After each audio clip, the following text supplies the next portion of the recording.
Hello there. I'm Emily. And I'm Kayla. And we just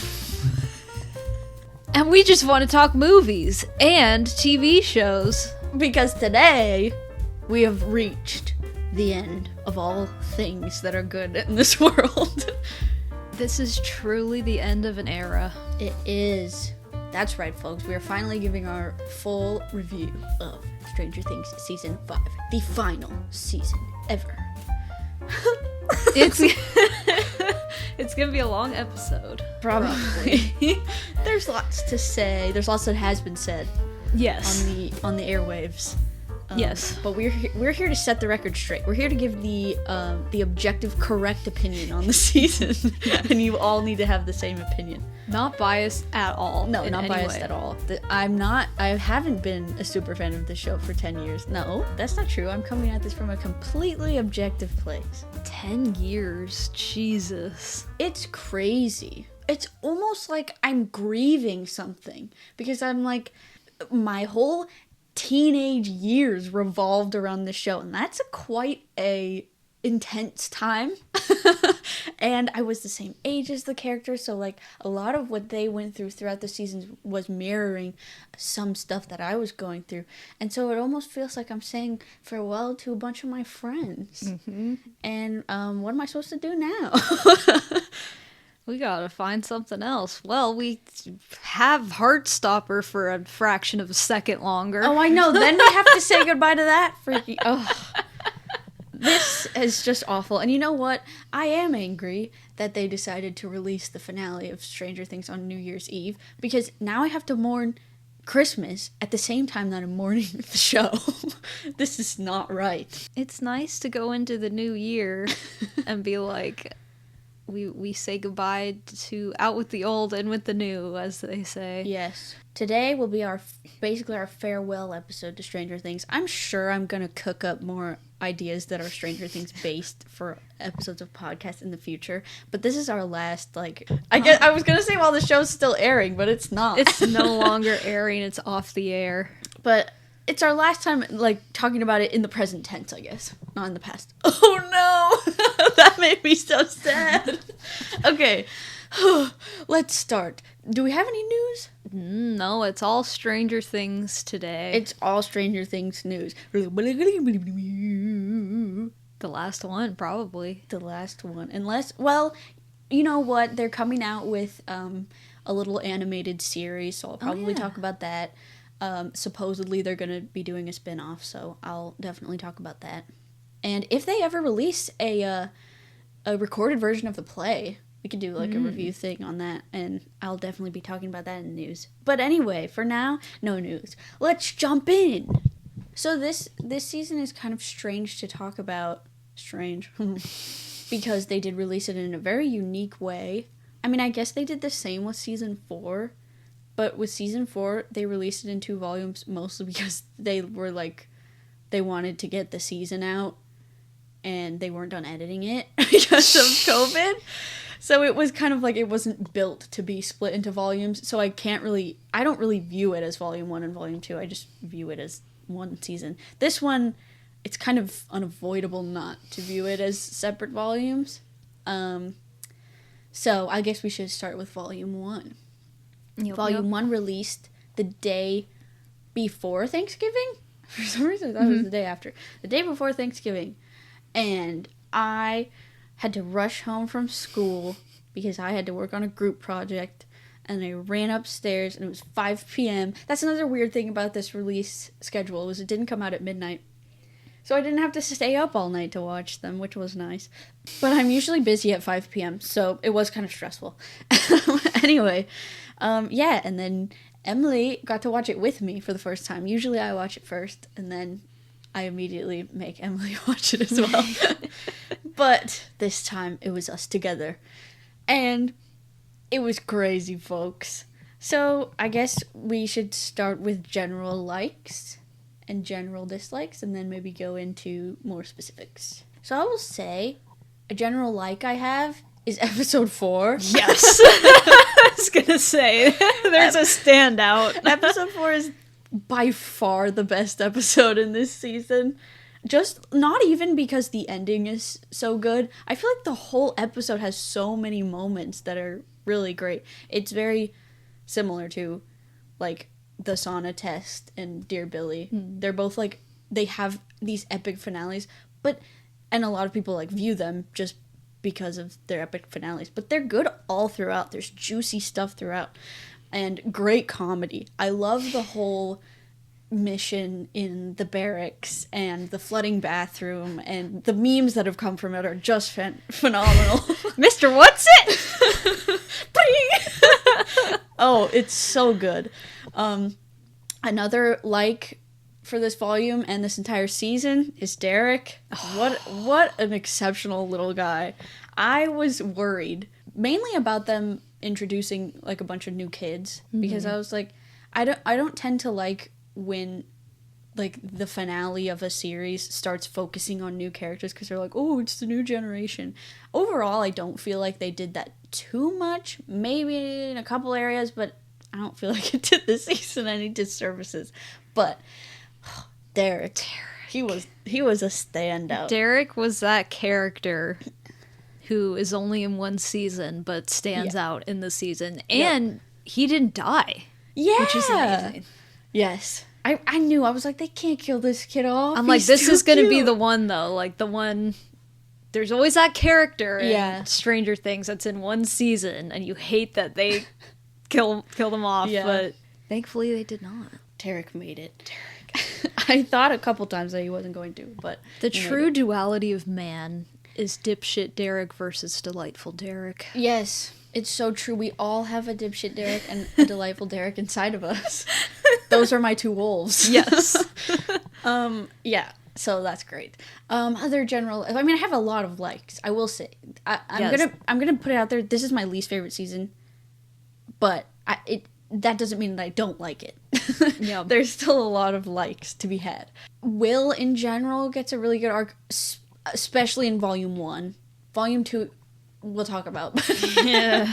But Volume 1, his arc is excellent. I love the team up with Will and Robin. Oh, great stuff.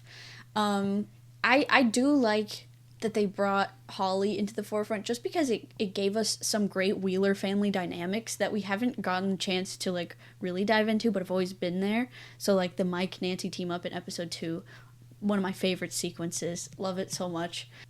That'll be more towards Volume 2, but overall I think the Dustin and Steve arc this season was beautiful. Well done. No notes, chef's kiss, basically. Yep. Also, the Lucas and Max romance, I feel like they really delved more deep into that. They kind of became the like almost the central romantic couple, basically, because of the ending, really. Like, they're the ones with the happiest, most romantic ending. We'll talk about that. Max is alive. Yes. We'll talk about that as well. But, yeah, and then just, like, as with every season, the set pieces, the song choices, the effects, all great. I mean, it's not without its little weird effects moments, but it's a great high-quality show. So, yeah. The budget is there. The budget... except for a couple green screen shots, which are very awkward. Yes, yes. But, like, I don't think... Like, it's not like a Marvel movie where I'm, like, completely taken out of it. It's just like, oh, that lighting was a little bit awkward. Yeah. But, yeah, there's nothing awful. I think overall, it's a really good-looking season. Yep. What are your likes, Emily? Well... We're sticking to Volume 1 still, yeah, right? so Volume 1. But I guess kind of also with this season in general. Yeah. This, like pretty much all the seasons, is very definitively different. Like, it's its own thing, which I always like. And this one is different because, like, we're right into the action. And we're like, okay, like, the only setup they have time to do is Robin doing a quick narration. Yeah. Because there's literally no time. Like, we gotta get going. And I was hoping for that. Yeah. Because, like, by now we need to be moving. I was hoping to be a little more, like, apocalyptic in Hawkins. I mean, that setup at the end of Season 4 made it look like basically Hawkins was going to be slowly consumed by the Upside Down. Yeah. And then to see them just, like, cover it up with a Band-Aid, I was like, oh, and okay. Pretty much everything's as usual, but the military's there. Mm-hmm. I'm like, in this day and age, that's not really that Here's what I thought. I thought it was realistic, like, the way the military was handling everything, of course. But at the same time, I was like, there's no way that the military would be as efficient enough to cover up that entire rift with a Band-Aid. Like, how quickly did they do that? I would think they would be just finishing that up at the end of 18 months. Yes. But it looked like they got that done really fast. But I don't know. You could also say, you know, sometimes the military is like, they put all their resources into something. It would make sense for them to, like, try and cover the tracks. Basically, the military has caused this in a sense. It was Dr. Brenner, but it's kind of their mess to clean up. So I guess it kind of makes sense that they would do that fast. But I don't know. I was like, how did this happen? It also makes me wonder if this takes place in the same universe as The Mist, because that was literally the same thing. Military experiments somehow let in all these weird monsters. We have the director of The Mist directing 2 episodes this season. Yeah. Episode 3 and episode 5. So I'm like, I'm sure there was some inspiration taken. It's always a military. But yeah, the military is like our sub-villain this season. Which I will say is like the most effective it ever gets in Volume 1. Yeah. I really think that they struggled to keep it relevant throughout the entire season. Yeah. And I feel like the only reason it was such a big part of the season at all was to service the ending, 11's ending, which kind of cheapens it a little bit for me. And I guess the fact that they had the sister. Yeah. But yeah, we have Linda Hamilton in this as Dr. K, which, again, a character in general who in Volume 1 is okay, and then that's kind of where it ends. Yeah. Yeah. Kind of a pointless... I feel like Volume 1 in general, while the pacing isn't perfect, I think it's a really, like, it's a pretty tight story. Like, self-contained within itself. And it gets a little bit messy after that. So that's why I think a lot of people were very upset with Volume 2. Because it felt like we were kind of, like, building up to something that didn't really happen. A present day that never came. Yeah, it saw. So that stuff is there, and it's like, okay, because they're there for a reason, because 11 and Hopper are infiltrating the Upside Down, and that's like their, what do you call, roadblock, I guess. So it works well here, but it just never goes anywhere beyond. Yeah, we just kind of blow it up in the end. Yeah. We kind of shift a lot of the focus to Will and Holly, which was kind of, as far as Holly is concerned, it was kind of jarring after a while, because like this has been a background character who has not said like more than 5 words the whole season. Yeah. I do kind of wish we'd gotten a bit more like in the past with her, not like her being a main character, but maybe just like a scene or two. Yeah. I think the only thing that really connects it is her moment in season 1 in the Byers' house. Like, she's obviously had a connection to it from the beginning, but and there's like in season 3, I guess, when she sees she's always noticing stuff. I just wish they had more of that, like maybe in season 4. Well, that's what I think what a lot of my overall complaint with this season is because it seemed like they were firmly setting things into play. Like, I don't know, to me it seemed like they knew exactly where they were going to go, and that season 4 was mostly a setup for that. But watching season 5, I don't think that's the case anymore. I don't think they really knew where they were going to go with it. Yeah. And they have admitted that they added Holly, like, that came after. So they were like, oh, we need a kid. And they're like, hey, Holly's here. Oops, all the kids are adults. Yeah, exactly. We waited too long. So... But I do really like Holly, and I've always wanted her to be a bigger character, so that was really cool. Yeah, and she was a great character. Yeah. And I love the little Wheelerisms they give her. I think it's really cute. And also I love that they, like I said, they expanded a little bit on her relationship with Mike and Nancy. I thought that all of that was really cute. I'm a large fan of the Wheeler family, so this was food for me. Yeah. And I love her costume too. Like I'd wear that for Halloween. Yeah, she has cute outfits. What else do we have? There's so much. There's a lot. One of the problems ultimately with this season is we have so many characters at this point, and we're all like, this is the last season, so we're trying to get them all like involved. Everyone has to know what's going on now. Yeah. And it kind of makes like, oh my gosh, there's so many people. It gets messy towards the end. But at the same time, a lot of characters are just kind of missing. I can explain away Argyle, because why would he stay there if he didn't need to? I can explain away the Russian people, even though I miss them greatly. I miss Dimitri. I can't really explain away Dr. Owens. Like, he's just oh my god, that's right! There. What happened to him? And that's another thing. I feel like he's gone to service Elle's ending, because I feel like it would have been a lot easier for her if he was still around. But so I feel like they should have just killed him off in season 4 to make more sense. Unless it was implied that he was killed? I mean, I guess it is, but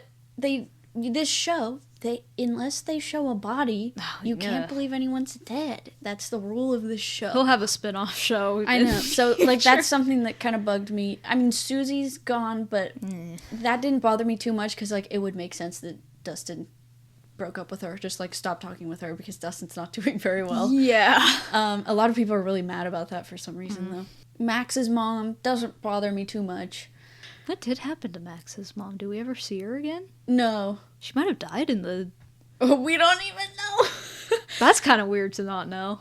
Yeah, but, like, Max's mom was never super present. Yeah. So, like, it would make sense that we don't necessarily need to get a bunch of closure on screen. Yeah. You just assume that, like, she went back home eventually. But I'm trying to think, like, did we see her at the end at any point? I think Max is at Lucas's house. Oh, she's not even at the graduation, though. Yeah, that's what I was thinking. Maybe she is. I don't know. I'd have to rewatch. But anyway, so yeah, there's stuff like that kind of bothers me about this season, especially with it being the last season. I feel like there's some closure there that needed to happen. Needed closing. Yes, that needed closing, much like the gate. But yeah, Volume 1. Volume 1, I think, I mean, it was kind of like the pacing was a little weird in the beginning. Yeah. Just because I wasn't used to that in this show. We were just like, here, we're right in it. And I'm like, oh. And I feel like the main... And I think this is honestly an issue with every season to a certain extent. But the main complaint I have, it doesn't ruin it for me, but it's just a thing that I noticed, is that I feel like Elle and Hopper's plotline moves a lot slower than, like, the main plotline with, like, Will and Joyce and Mike and all that. Like, they're doing a bunch of different stuff in the season, and then it just cuts back to Elle and Hopper kind of doing the same thing. Yeah, just kind of having emotional dialogue. Yeah. And then Max and Holly, that too, that's, like, kind of in the middle. It's not as slow as Hopper and Elle, but it's not as fast as the other one. Yeah. But that's the thing with every season. It's just something I noticed about the pacing. And I do think that it was kind of weird for me to end on episode 4 and have to wait. I do wonder if the general reaction would have been better or worse if this had all come out at once, or even if it had come out in 2 parts instead of 3. It's just a weird way to release it. And I think that it did a disservice definitely to those 3 episodes in Volume 2. Yeah. Yeah. But anyway, we end on a banger. I guess we need to actually talk about it. Episode 4, it's 10 out of 10 it's to amazing. Me. Episode 4 is so good. A lot of people don't like that we're focusing on Will. I think the main complaint is because it takes away from, like, 11, and I can agree with that. I think Elle's a little bit sidelined overall this season until like the end. Yep. When, I mean, I love her stuff in the final episode. I won't say. We'll get into it, but well, if we're just talking about up to Volume 1, though, she's sidelined. Yes, but it did feel like we're building up Will, and it's all gonna come together at some point. And that she's gonna come back. That happen exactly as much as I wish. No, I agree. So yeah. So looking back on it now, it's like, yeah, they kind of just Yeah. Here's Will, spotlight. Anyway. Spotlight episode. That's true. So this is Will's mini season. Yes. I like that we finally get to explore his stuff with, being gay. Finally, well, they don't say the words, but they mostly say the words. Mm-hmm. I love that Robin's role is kind of like guiding him, because we've seen her kind of grow and become so much more comfortable with herself, and now she gets to be this like guiding figure for Will, which I thought was so cute. Yeah, I loved all their scenes together. I love it. That was like one of the best team ups of this season. And I love Robin tricking Joyce about the flux capacitor. That was also one of the funniest scenes. When Joyce is asking Jonathan, "Is your flux capacitor working?"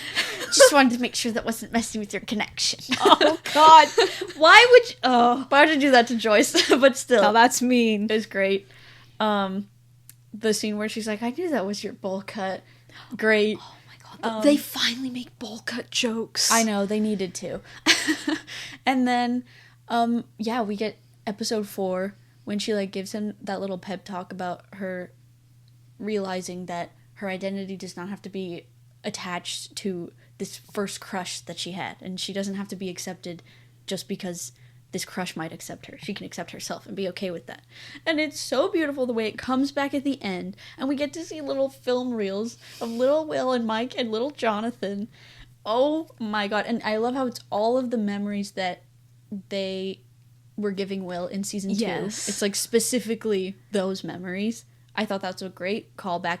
The Duffers, when they were marketing this, when it hadn't come out yet, they were saying that season 1, the vibes of season 1 were going to be important in season 5. But I disagree. I think it's more of a season 2 redo to me. Yeah. But yeah, we tied that back in with season 2, and then we get this amazing moment where Will finally believes in himself and believes in his own power and uses that power to take control of Vecna instead of letting Vecna take control of him. And it is the most beautiful arc and scene ever. Like, that's queer cinema right there. Yes. I knew it was gonna happen just because of what people had been saying before this came out. They're like, Will's gonna play a bigger role. I'm like, he must have powers. Yeah. I think it's something that people have been talking about forever, ever since season 2 and after, when he has his goosies, as they like to call them. They're like, well, what could we do with this? Could he have powers now, like 11? Because part of the mind flare is in him? Well, yes, the answer is. Yep. Oh, I was so happy, you guys. And I like how his powers, they obviously work different from 11's. He's just like siphoning off Vecna's powers, and even the way that his hands move and the way that his eyes go white, like it's a totally different thing, other than the nosebleed, of course. But Vecna also has a nosebleed, so it makes sense. But yeah, I like the nosebleed that he never got again. Did he ever get that again while you see this power? I thought he did. Oh, it just wasn't. We didn't get as memorable of a shot of him wiping it away. Yeah, that makes sense. It's so great, and I love that arc for him, because I think that's really common for queer people and queer characters, where like a lot of it hinges off of, does this person like me back? And I have to find someone so that I can feel like I'm accepted. But you can also just accept yourself, and that's more important even before you go off and find someone. Ugh. Because he had, like, through those memories, he had so much love in his life already. Mm-hmm. Just through his friendship with Mike alone, he had that kind of love. And then, of course, with Jonathan and his mom, so it was like... They will love him and accept him for who he is. Yeah. And I think it was just such a powerful message. Beautiful. Lovely. Stunning. Lovely, beautiful, stunning. And then, the whole Robin with the dick jokes. Oh my God. Everyone with the dick personally, jokes. I was laughing my buttocks off. Yeah. People, like, get annoyed with the one that Mike and Lucas make, But I'm like, is that not teenage boy they're humor? 16. Like, I know they look much older, but that's pretty much teenage boy humor. Yeah, I thought it was great. And then the whole flooding of the bathroom, like I said, that whole sequence is so fun. We love Dum Dum Mike hitting the pipe. Dumb Mike. And then the water dripping. Oh, why'd the water go? Oh my god. I think it's so fun. It's a fun little adventure, and then it just keeps ramping up. Everything's going wrong. Wrong. And then, oh crap, the Demogorgons are here, and it turns into a one shot, and they're going through. They built that entire set. It wasn't like they were filming on the street in Atlanta they usually film on. They had to rebuild that entire street so that they could have all of the apocalyptic looking stuff happen and get all these shots going. And so it's an epic set. It's an epic one shot. And we have Mike and Lucas like trying to protect these kids, and it's like, again, going back to season 2, what Steve did for them, and now they're the protectors. I thought that was really cute. And they did their best. They tried. They tried their best. Tried their darndest. It was just great. And then, of course, the end, Vecna shows up. He does some damage. I love seeing him, like, use his powers, right? Yeah, and, like, even the little sounds he makes, he's like, Jamie Campbell Bower was a standout this season. He was last season, too, but this season he was so good. I loved everything, every little thing he was doing in every scene. Yep. And, of course, the bowling ball head. When the fingers go through the head, I mean, that was beautiful. It's another scene, much like, I didn't think we were going to get this again, but in season 4, in, like, the little arena type thing where the Demogorgon's just mutilating everyone. I'm like, I don't think we're going to get another scene like that. But we very much did. Everyone just gets annihilated in brutal, R-rated, gory fashion, which, thank you so much. It was beautiful. Beautifully lit. Beautiful effects. I didn't like how Vecna looked at first.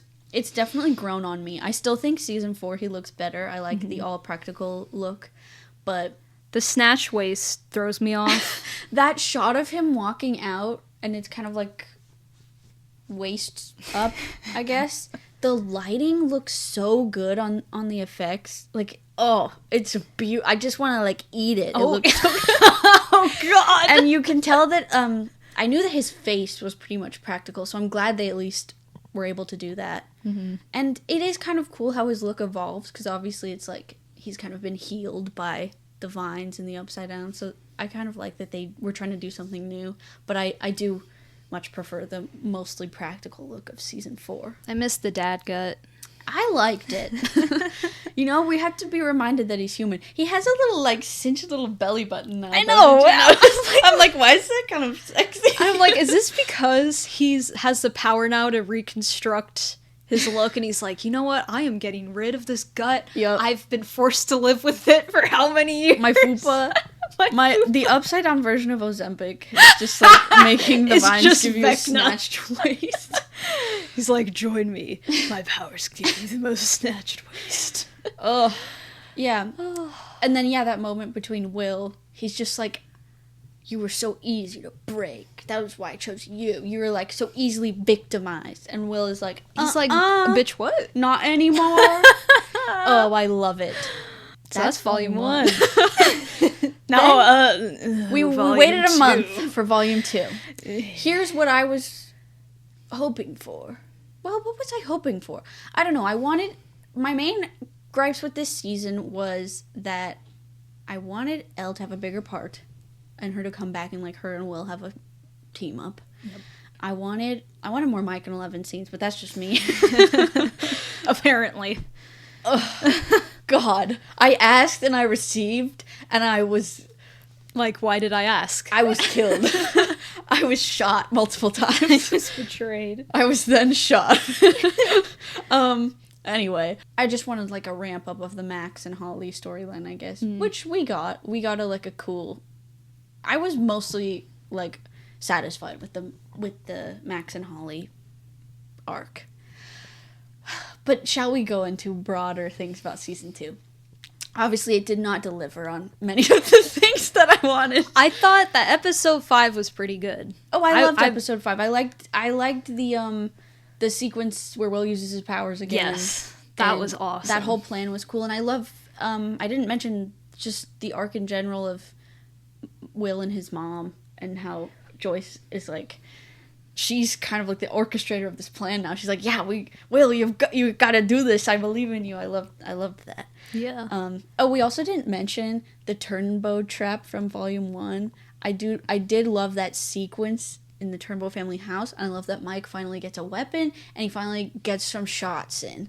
I loved that. Great episode. Yeah, very fun. It's Home Alone, but with a giant monster. Great. And then Will gets to tackle a kid. Oh, yeah. Never thought I would have seen that in a million years, but I loved it. When you step out of your shell a bit, you know. Oh my gosh. And Erica. Classic Erica. Erica, this was Erica's episode, really, and she was fabulous. Loved it. One thing, I'm so upset she never got to meet Vecna face to face, because I think she would have destroyed him. Yeah, she would have killed him instantly. But anyway. She would have made him cry. Imagine Pennywise. Pennywise wouldn't get, like, 1 second with her. He'd be a crying little bitch. No, yeah. Pennywise... Erica could have single-handedly ended everything that was going on in Derry. Yes. Episode 5 was very fun as well. I love their little plan. I love Will. I like the physicality that Will was doing with his powers, where he's like physically turning Vecna's head and then physically snapping the leg. Again, it's like, it's not a redo of 11 or even a redo of Vecna all the way. It's Will doing his own thing. He's literally like a puppet master. Yes, he's the puppet master now. The master of puppets. Yeah. He took over for Eddie. Yup. Well, that's what Mike was saying. He's like, Vecna likes to control his victims like a puppet master.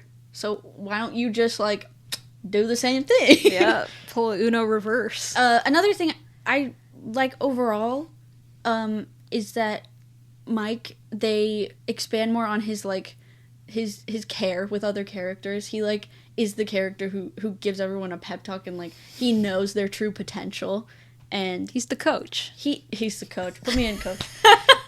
I really liked that, because it's just so true to his character, and I like that they finally let that, like, really shine in this season. And he's such an optimist, which I've always loved about him, so that really shines as well in this season. And they finally gave Mike good hair, much like Will. So oh yeah, the hair is much better. So then episode 6, Escape from Camazotz, the big return of Max.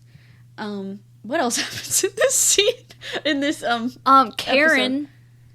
Karen does Was that what's happened? Oh yeah, Karen's awesome this season. She is. I didn't talk about that either. That opening of episode 2. I remember being like, "This is crazy. This is insane. This is insane." I still am wondering though, like, should maybe Karen have died to make it a bit more like holy crap, holy? It's a great question. Someone should have died. Someone should have died. They just... You can't kill Ted off, though. Because no one would care. It wouldn't mean anything. He wasn't even there. He might as well have died and no one said anything. Yeah.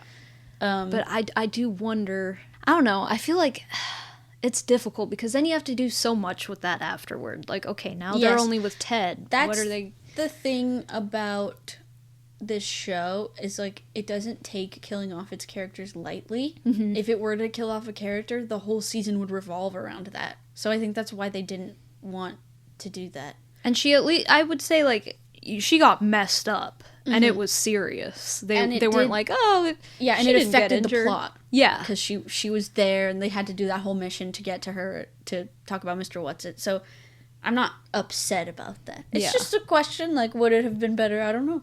Yep. But she gets to throw, like, a thing in a washing machine that explodes. Yeah. The thing. we get an epic chase. The Demodogs break into the hospital, and big epic moment. Lucas has to carry around the boombox the whole time. I thought that was so sad when Robin's like, we have to turn it on. He's like, no, she's coming. Oh, I was gonna cry. It's like, no, crank it. I also liked the scene with Robin and Vicky in the hospital scene. Like, I really like Vicky, and I was like, I wish that she was more involved. And they definitely start to do that at the end of the season, which I appreciated. It doesn't go very far, but I don't feel like it needs to, because she's like an Erica type of character. She can pop in every now and then, but she doesn't have to be in the main group. So I like that they did that, and I thought that scene between her and Robin was really funny. Yeah. We get Max and Holly escaping Vecna's mind layer, and also Derek is there, and he's really funny, but he doesn't get to escape with them. Darn. I think the big complaint with this is that the portals open up for them to go home, and then they talk for like another 3 minutes. So here's the thing with this season. One of the problems with this season is they're trying to make you believe like this is like time is of the essence and we have to move so quickly, and yet characters like move, like they stroll casually so they can have a long conversation.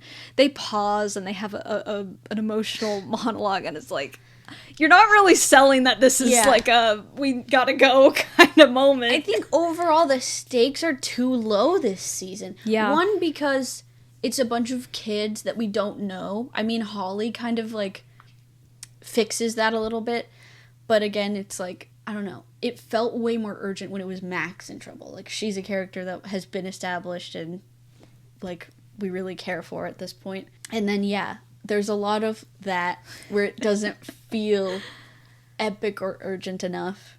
And I know they like to have their, cutesy dialogue moments and their big emotional things, but it's like at some point you gotta start cutting some stuff to make it a bit more... It's kind of like if Robin and Will had that heart-to-heart right before he used his powers. Exactly. That wouldn't have worked. Like, I don't mind if, Max has to pause and be like, I gotta go, bye.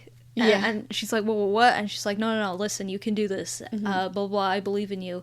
Maybe tying back into something they said earlier, back when it was calm. It doesn't have to follow the same exact formula as Will. Yeah. And I love the idea of that scene, because I think, we've seen Max not have good sibling relationships, and she evolves kind of like a sisterly relationship with Holly, and also just the fact that she's a young girl. It's really touching to see her kind of empower another young girl. Like, I felt that a little bit. I was like, oh, this is so sweet. But it went on a little bit too long. It could have been more succinct while still having that same impact. Yep. I thought. Another scene similarly does the same thing in Volume 2. In Episode 7. The famous Episode 7. This episode is now the lowest rated episode of Stranger Things ever. Lower than another episode. I don't agree with that. I would like to put it out there that I don't agree with that. This episode is not as bad as The Lost Sister. No. Not by a long shot. I think it just has its issues. Like I think 6, 7, and 8 all have their issues. 7 and 8 more so than 6, but it's episode 6 when we get the reveal about the wormhole, right? I don't even remember. I think it is. Because it's the end of episode 5 when Dustin figures it out, but he only gets to explain it. So, again, like I said, highlight of Volume 2, Dustin and Steve. We get that beautiful moment of them on the steps. Well, first of all, we get that beautiful moment where they fight each other in the old Rainbow Room. Yeah. Heartbreaking. That, I feel like the fight choreography was so good, because it's clear, obviously, Steve doesn't want to fight back and hurt Dustin, and Dustin is just going crazy. Oh, it's heartbreaking. And then you see Steve start to, like, tear up, and he's like, I'm done. Oh, it was so... And Steve says some great things about Eddie as well. Yes, right before that fight. Yeah, which is like, dude, you're kind of, like, putting him on this pedestal, which, like, he was a good guy, but he really didn't have to do what he did. He kind of just did it for the moment of the glory. I'm like, that's what I've been thinking this whole time. Too. When I watch that scene, I'm like, he literally did not have to die. Yeah. He was kind of just like in his moment, which is like a great character moment for him. Yeah. But Steve is kind of right. It's like, he was kind of dumb. And of course, Dustin doesn't want to hear slander against Eddie. Yeah. And I think Dustin also has a great point of like, well, Eddie never wanted me to change myself. Steve kind of has given him advice that is leaning towards change yourself. Yeah. So, it was so good. And I've been kind of wanting this, because I feel like there was a little bit of a lull in this Steve and Dustin dynamic in season 4, obviously because Eddie was there, probably mostly. But I was like, I want them to go somewhere with this that's not more of the same. And this was not more of the same, but it obviously was still, the heart of Steve and Dustin was still there. Oh, it was beautiful. And I hate Dustin's trench coat, but his look, his not my favorite. Arc is great. I mean, it makes sense, and it's so much more heartbreaking that he was always like the positive, like source of light in the group, and now he's just. I mean, think about how much has happened to him. It makes sense. Oh, so I was okay with it, even though it felt out of character compared to how he's been. It made sense for his story. Yeah, and like this is the last season, so we gotta. Do some stuff. Yes. Like, show the effects of what has been happening. And I don't think it was too far where it was like, he's just unlikable now. No, not at all. But yeah, overall, I think the Dustin Steve arc is great. And then we also get that scene where Dustin gives Steve Eddie's old spear. So touching. And then... well, here's another thing I was about to say. So their makeup scene, essentially. The dialogue... quick, short, it was to the point, and it was like it made me cry. That's how you do a scene like that, because it was like, we gotta go, it's urgent, but you also want to have this moment. That was paced perfectly. It was perfectly paced, yeah. And then also I enjoyed the Nancy and Jonathan scene as well. I think that that dialogue was great, and personally I've been waiting for this to happen. I was very relieved. Now, I was amidst the people confused, apparently, because the way the conversation was going, I'm like, oh, they're breaking up. But then how it ended felt like they were kind of like, I don't know what it was that made me think, oh, are they still together? And they're just like, we have problems? I was confused, as well as a lot of people. I'd have to watch it again to pinpoint why. You only watched it once. No, I wasn't confused. I knew that they broke up, and I was like, yeah. And I love a good breakup scene where it's, like, clear that they still love each other. Because it's, I don't know, I feel like that's really realistic. And so, I was much pleased with the scene. And I think it perfectly wraps up where their arc has been going. Where they are so afraid to end up like their parents. And they would have if they kept going. And so they were finally like, we have to just be honest with each other. Oh, it was beautiful. It's been a long time coming. Yep. And they almost drowned in the goop before they could say it. It was very Titanic. Yeah, it was. I thought it was romantic. Like, the lighting was so beautiful. Romantic in the sense that, because obviously they're breaking up. Oh. A lot of people said that they should have died after this. Hard disagree. That would have been weird to me. That would have been really weird. And also, it would have been devastating if you kill off Nancy and Jonathan in one go. Like, what would happen after that? Yeah. I have thoughts on Jonathan, but we'll get to that. Oh, yeah, she kept saying that he should have died. I disagree. Yeah. Just something. I don't know, because here's what I kept thinking. I was like, someone else should have died. But I can't think of who I would have wanted to die. And we don't want anyone to die, but... Just for the stakes. For the steaks and french fried potatoes. Yeah. Because the stakes didn't feel high enough this season overall. No. Everyone's got plot armor, like, thicker than anything. Because as much as I love... Well, they were... So, episode 4, it's not a problem. But in the hospital, why were the demodogs taking down the soldiers and not... Robin and Vic, well, I guess Vicky. I don't know. You could almost wonder if Vicky should have died or something, you know? That would have been like, that would have been fair. Crap. That would be the kill your gays trope. I don't think I would have been happy with that. True, but I don't know. It would have felt, I mean, that is not shocking that it would have happened. She was caught amidst the chaos. Yeah. Yeah. I don't know. We just needed something. Yeah. Someone. Even if it was one person. Yeah, I'm not saying that half the cast should have been. No. Because that's not what this show is about. Yeah. I think a lot of people, I don't know where they heard this rumor, but online everyone was like, there are 5 confirmed deaths in season 5. I didn't hear that anywhere. I didn't hear that from anywhere official, so I don't know how that got spread around. And so even when everyone was saying, like, everyone was mad after episode 7 because no one died, and they were like, "Oh, just wait, episode 8 must be bad then because all of them are gonna die." I'm like, guys, who said this? Also, that's not what this show is about. No. It's not about shocking and it's not Game of Thrones. Deaths. No, and they've said, the Duffer Brothers have said that many times during their interviews. So I don't know why people thought that. But I do think that they needed to raise the stakes, and a good way to do that would have been to kill someone. That's what, all through season 4, that's what had me on the edge of my seat, because people start dying left and right, and you're like... That's the thing, even if it's not a main character, no one with a name was dying. Yes. And yeah, that's... You do need that. You don't need to kill off everyone, because let's be honest, realistically, or whatever, everyone would be dead in 10 seconds. Yeah.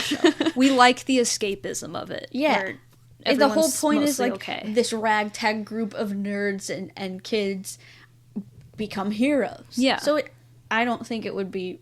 We don't need to kill half of them off. Depressing and, like nihilistic to kill off a bunch of the main characters. Yeah. But this season needed something. Yes. A little more troubling. Yeah. It made Vecna a weaker villain. He was such a menacing villain in season 4 because he had killed off 3 people by episode 4 or something, 5. We get Eddie's death at the end. And then at the end we get Eddie and Max almost. Yeah. But in this season, he's intimidating in episode 4. And he's pretty intimidating in that sequence in episode 5. Yeah. But after that, it just feels like... And I don't know if this was intentional, because, to be fair, they do delve into Henry's background more. But it just felt like he was like a pathetic little guy. I feel like that was the intention, but I don't know if I like that. There should have been something. Yeah. I hate to say that I'm like liking the idea of Vicky dying now in that sequence. That would have been so like... Oh my god. Because that would have shown, like, it is here. It is here in your hometown, and it will hurt and kill your loved ones if you do not do something about it. Mm-hmm. That, again, the urgency. It's like, oh, come on, let's go. Where is it? Instead, everyone's like, I don't know, say a funny line and then... Yeah. And by the end, you're tired of the fake-out deaths. It just feels like they're toying with you, and it's not fun anymore. Yeah. And again, the stakes are just so low. You're like, well... I don't really care because I know that they're going to be alive. That's the amount of times in the finale episode. Yeah. I was sitting there like, I would feel tension now, but everyone's going to be okay, so. Yeah. Mm-hmm. Yeah. Like, not even any, like we were saying with Karen, at least she got, messed wounded. Up. Someone needed to get, like, lose a limb or something, you know? That would have been. Lucas, I like that they gave him a big scratch. And then he was nice. All good. But then, it doesn't really affect anything. I feel like someone should have lost a limb in the last battle. Even in season 3, like, 11 getting her leg ripped open. Like, the stakes are higher in season 3 than they are in season 5. They are. And season 3's kind of like the chillest. Season 1! Barb! Yeah, we killed... No one died! Think about Bob's death in season 2. Mm-hmm. That was like, first of all, they weren't trying to coddle your feelings. Yeah, like they I feel like they're doing that in season 5. They're like, don't worry, we don't want you to be too sad. What about when I watched Bob get ripped open by 3 freaking dogs because it was meant to show that these things are going to kill you brutally and everyone you love if you do not do something about it. Ooh, it's a shame. And they got all that criticism in season 4 when Max didn't officially die. And I guess they didn't care. They got so much hate more of that? Okay. So now not even side characters are gonna die. No one's gonna die. I understand what they're getting at, but you really do a disservice to your villain. Especially in the finale season. The finale season. The stakes were not nearly high enough in this finale season. Yep. Anyway, let's get into episode 7. Do we have to? Listen, I've watched this episode 3 times now, actually. The first time I watched it, I remember just sitting there being like, did anything actually happen in that episode? I don't know. And I was like, this is the penultimate episode? Mm-hmm. Doesn't feel like we're there yet. The second time I watched it, I was like, I guess I was more appreciative, or trying to be more appreciative of what they were going for. I think that their thought was that, like, they wanted to get all of the planning out of the way in this episode so that the final episode could just be the battle. Mm-hmm. And I guess I get that.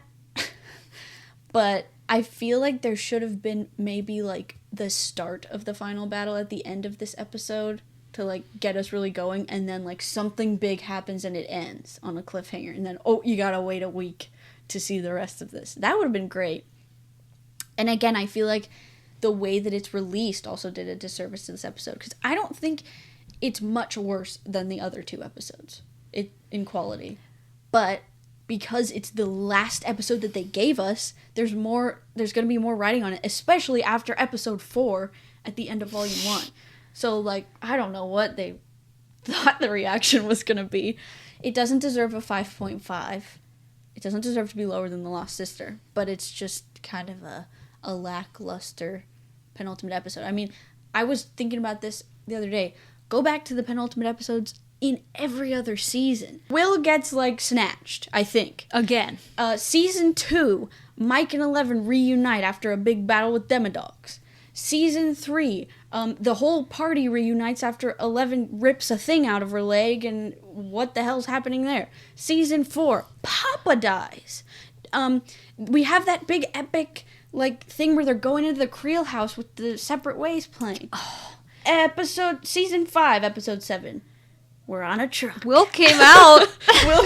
And then we get on a truck. Which is lovely. Like, in real life, absolutely, that's gigantic. But for the purposes of this show, having the final season of this show. Yeah. Having that be, like, the big scene where they unintentionally make it so goofy is, like... That, too. Okay, so I've also come to appreciate the coming out scene a little bit more. At first, I was like, I wanted it more to be like, he came out to a couple people separately throughout Volume 2. Didn't happen. And then at the end, he comes out to literally everyone. And I was like, what is this? And I think this scene is a little bit overwritten. It goes on a little bit too long. But now that I watch it back, I'm like, I'm okay. I understand why they had a group there to hear him. I don't think that it makes sense for Collie to be there. I don't think it makes sense for Murray to be there. I don't think it makes sense for Vicky to be there. Those are the only ones that I really... there must be someone else. Maybe Steve. But, like, they already had the conversation with Robin where she said that coming out to Steve was good. So, like, you could explain that away a little bit. And also, he's one of the main characters. But... So even if they had just gotten rid of those 3 characters, it wouldn't be as sort of silly as it comes across. But like I said, I've come to understand why he did it as a group. And a lot of people were saying that it felt like him, like, Vecna almost, like, forcing him to do it. Like, almost like a, what do you call it? Like, he was outing him, and it was like a threaten. You know, sometimes people get, like, threatened. Yeah. That's what it felt like to a lot of people. I don't agree with that on rewatch. Because it felt more like Vecna's like, you are always going to fear that these people don't like you because you're not brave enough to just rip the Band-Aid off. And Will's like, no, you know what? I'm not afraid. Obviously I care, but, like, I'm still going to be okay with myself. I just need to tell them so I'm not afraid anymore. And then he does it. So, like, that's more what they were going for. And I understand that now. But, again... annex a few characters, and it's a okay scene. Yeah. And here's the thing. Even if this scene came in, like, episode 6, 5, any of the previous ones, it would have been a bit better. But once again, okay, this is the penultimate episode. Time is of the essence, no? We have a thing coming to literally destroy the world. Wait a minute, everyone gather. Mike comes into the room, and he's like... oh, Hopper's gonna be here soon. We have to leave in 5 minutes. I guarantee you that scene was longer than 5 minutes. Let me set up everyone. Some people sit here, stand in the back there. Oh no, it's so cringe the way they like staged it and everything. Yeah. And here's the thing, I almost like if they played it for comedy, it would have been better. Yeah, if someone had said something like, "Why are we here?" Like they literally gather everyone, and he's like, "You guys." If it was a little bit more self-aware. Yeah, and everyone's like, "Okay, well, we gotta go." That's everyone's cool. kind of like, "Yeah, we knew." Yeah, something like that, or only have it with him and his friends. Yeah, which would be so. I would have cried. I'll tell you right here, if it had been him telling his mom and his little group of friends, well, I probably would have been. The scene does make me cry because of Joyce and Jonathan. And that's why I think it would have been so much better if it were just characters that have as much weight in his life as Joyce and Jonathan. I mean, I think it rounds out the arc generally well, but I just feel like it could have been so much better. Yeah. And here's something else. This might change upon rewatch, because I haven't rewatched these ones yet. But when he's talking about how the reason he's doing this is because Vecna's like basically torturing him with it. I wish we had seen some of that beforehand. Yes, I definitely agree. Because when he's like coming out to all these people, you're like, yeah, I wish we had known what was going on. If I'm going in knowing what he's thinking in his head, which it's so, it was such a missed opportunity, because he's basically thinking to himself, am I just as messed up as Henry? Because there's something weird with me. If we had expanded on that and been expanding on it the whole season, like specifically, that would have been so much more impactful. Especially in episode 8 when he's like, you're just like me, and he kind of feels empathy for Henry. That would make... Ugh, it's just missed opportunity. It's overall. like easy fixes too. That's why it's so annoying, because like they have such great ideas that they're working with and great dynamics, but if they just tweak a couple things, it could have been so much more fulfilling. And the amount of time they've had to work on this season, I'm kind of shocked. Yeah, I'm really I'm like, what were you doing this whole time? I don't know. Pacing, timing, tone, like editing down, editing up. Yeah. Like it makes me sad. My complaint with like Mike and 11 this season is that where is season 4 Mike, where he's like constantly stressed about where Elle is? You don't care. I understand why they would not have that be as much of a thing, because we've established that like he fully trusts her now. So like I understand why it's toned down, but like he doesn't even really mention her more than like 1 or 2 times. So I feel like even a scene or two where he's a little bit more worried would be great. I mean, I'm satisfied with how worried he was with Holly. Some people are like, oh, he's lobotomized, he didn't feel anything with Holly. Just because he's not like sobbing doesn't mean that he doesn't care. He's in like go mode. Obviously. I think that the scene where he leaves Elle to go on the crawl, there could have even been like a little moment where they're like, oh, what if something happens? Or she's like, oh, I wish I could go with you. And then they have a little moment there. Like easy fixes. Two or three tweaks, and I would have been more satisfied. But it just felt, and especially with the way that it ends, it feels so depressing. Like, what? We did get, the moments that we did get, I thought were very good, though, where Mike wants them to have or just believes that they can have a future beyond Hawkins after this ends. It's a very Lord of the Rings, which I love, where, like, the concept of, like, so much has happened that they just need to go away and find peace. I love that crap. It makes me cry in Lord of the Rings every time. When they reunite and they're in they're by the tub when she's gonna go find Will. They have like, that you conversation. Look sexy. Yeah, I thought that was cute. That was cute. That was really cute. And again, he's like so optimistic and she's like so in it that she doesn't even notice. I think that dynamic for them is really cute. And then he mentions it again and she's starting to not believe. And I think that stuff is so good. But, like, I don't know. Did we only get, like, 2 scenes of it? I feel like they only kissed... They only kissed once. Yeah. Yeah. But you know what? I was mad about that at first, but that last kiss was so good that I'm like, it was worth having to wait. Yeah. I didn't notice that until someone pointed it out, that they weren't as affectionate in that way. I was like... Why do they hug a lot? I don't know. I guess maybe because, like, in season 3... They are, like, constantly touching, and they were making out. Yeah. But like, they had raging hormones then. Yeah, and it's also, like, again, the stakes are supposed to be life or death at this point. So, I don't know. For me, I understood it. I just wanted them to, like, be in the same scenes more. They didn't get the chance to be more physically affectionate because they weren't together very much. Yeah. Yeah, that did feel kind of weird. I would say, like, I feel like there should have been a kiss when they first reunite in the beginning. Kind of like in season 4 where they just do, like, a quick little thing. Yeah, just a little because it was, like, that scene, I will admit, was kind of awkward how they, like, pull away and kind of smile and then it's stuck there for a second. I'm like, anything?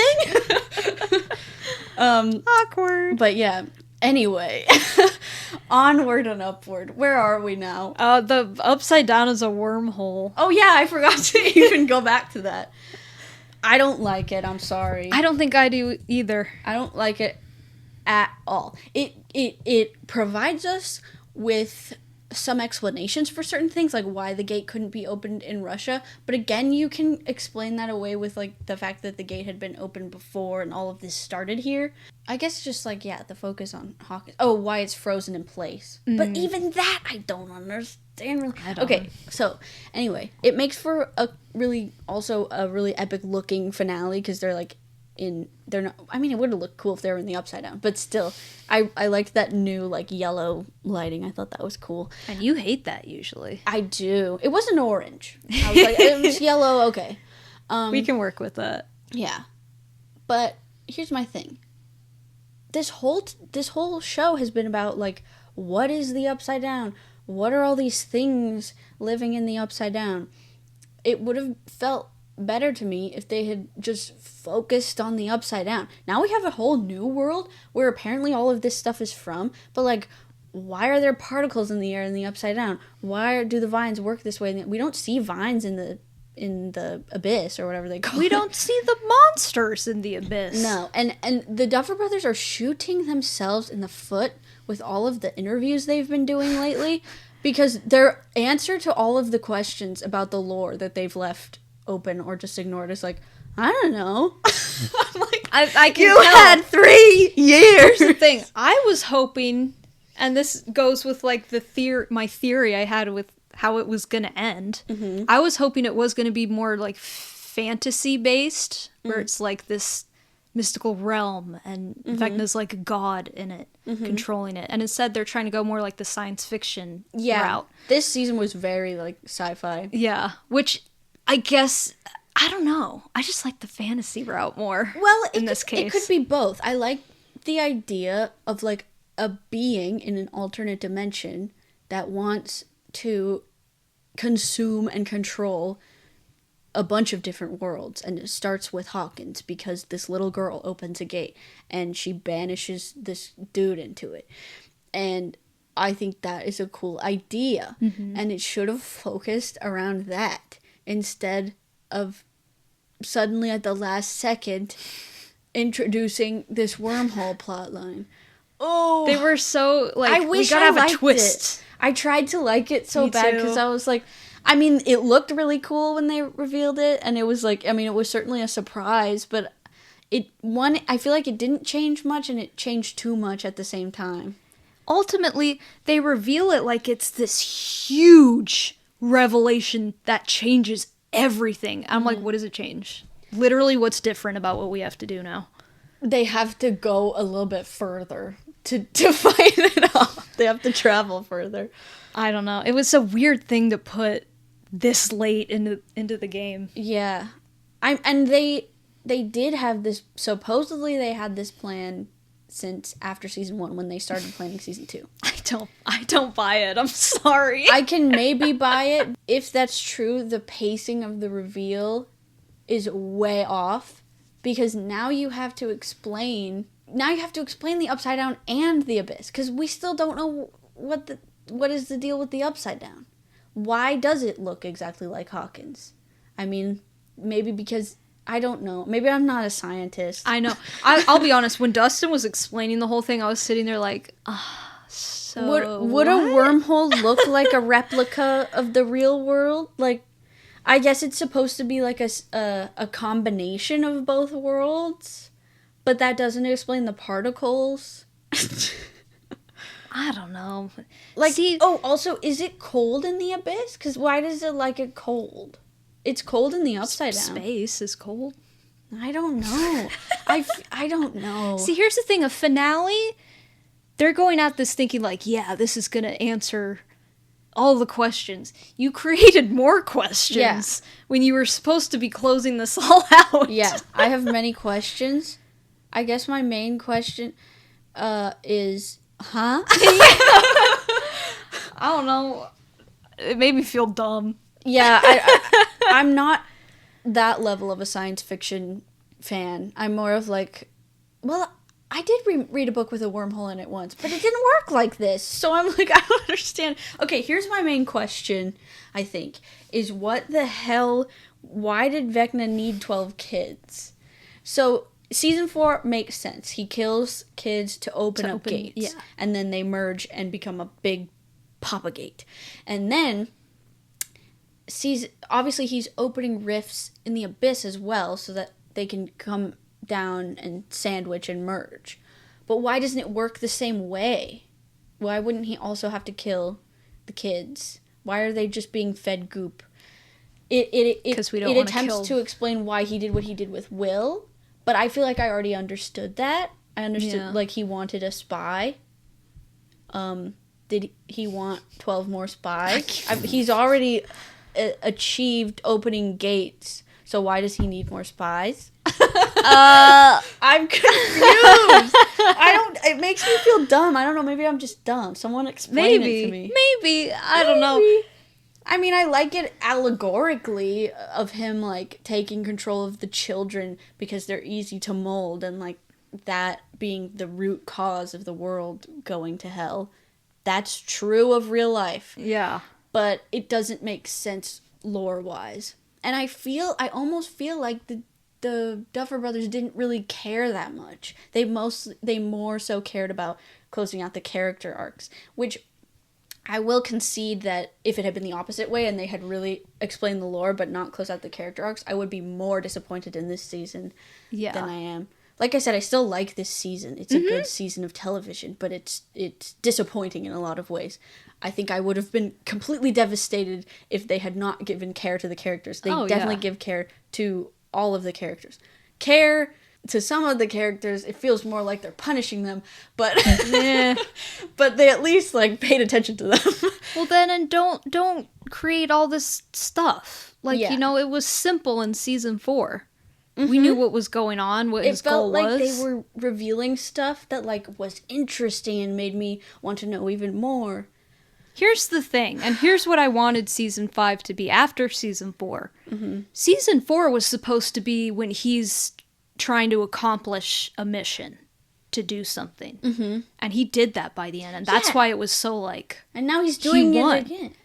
This whole season should have just been him on top. Yeah, and like, I'm reigning. I have demogorgons and stuff running through the town every day, and I love it. And they have to take him down. Instead, no, now he's on to another goal, and now we gotta stop his next goal. And it was just kind of like, I don't understand. Like, it felt like season 4 was setting up for something completely different than what we got.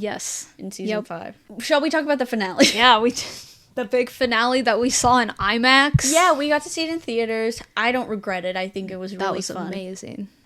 It was so fun. I never get to do stuff like this where you watch something with a crowd of super fans. Yeah. We're usually, just in a theater with like Joe Schmo who's just rolling in to watch something, but everyone in the theater were like so Stranger Things mega fans. Yeah. This is why I want to go to like horror fests and stuff. That would be really fun. It's so much more fun when you have a crowd who's all into it.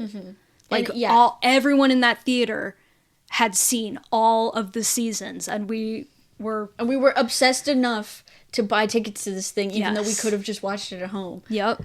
It was such a great experience. I love it. Really, really fun. I laughed with everyone. I cried with everyone. I clapped with everyone. I love a theater experience where people are clapping. Yeah, like everyone's into it, you know? We're all fans of the thing we're watching. That is why movie theaters are a thing, and I'm really glad that these Stranger Things creators fought for that to happen. I have to give the Duffers their due. Yeah, they're due Duffers. They're due Duffers. They did their due Duffergents. They did their due Duffs. It was so fun. Yeah. So yes, the military's still here. Cool. Completely useless. We didn't talk about Kali at all. But going into this episode, basically Kali is saying, she reveals that there's a lab in the Upside Down where they are giving Kali's blood to pregnant women to try to create more numbers, but it's killing all of the pregnant women because her blood is not as powerful. But 11 is as powerful as Henry's, so they need 11, and that's essentially why they have been going after her so much recently. I mean, yeah, I just had a thought. In season 4, it didn't seem like that was the goal. It seemed like they wanted to kill 11. Yeah, did they not? Weren't they saying that? Yeah, now, why did their goal change? Oh, no. I don't know. I just found yet another plot hole. Vecna's goal changes every 5 minutes. Who knows? Yeah. Maybe Dr. K just stepped in. I guess Dr. K wasn't in power yet at the time of season 4. We'll explain. I was they're trying to set her up. Oh, she's the new Papa.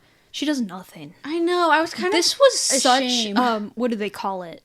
What do they call it? They cast a big name just to get you. Oh yeah. A stunt cast. Stunt cast. It was such stunt casting. I was like, what the heck is this? They do this in every other season, but it works more. This season, it didn't really work for me. Yeah, they've had big names before, but I think everyone's been like there for a reason.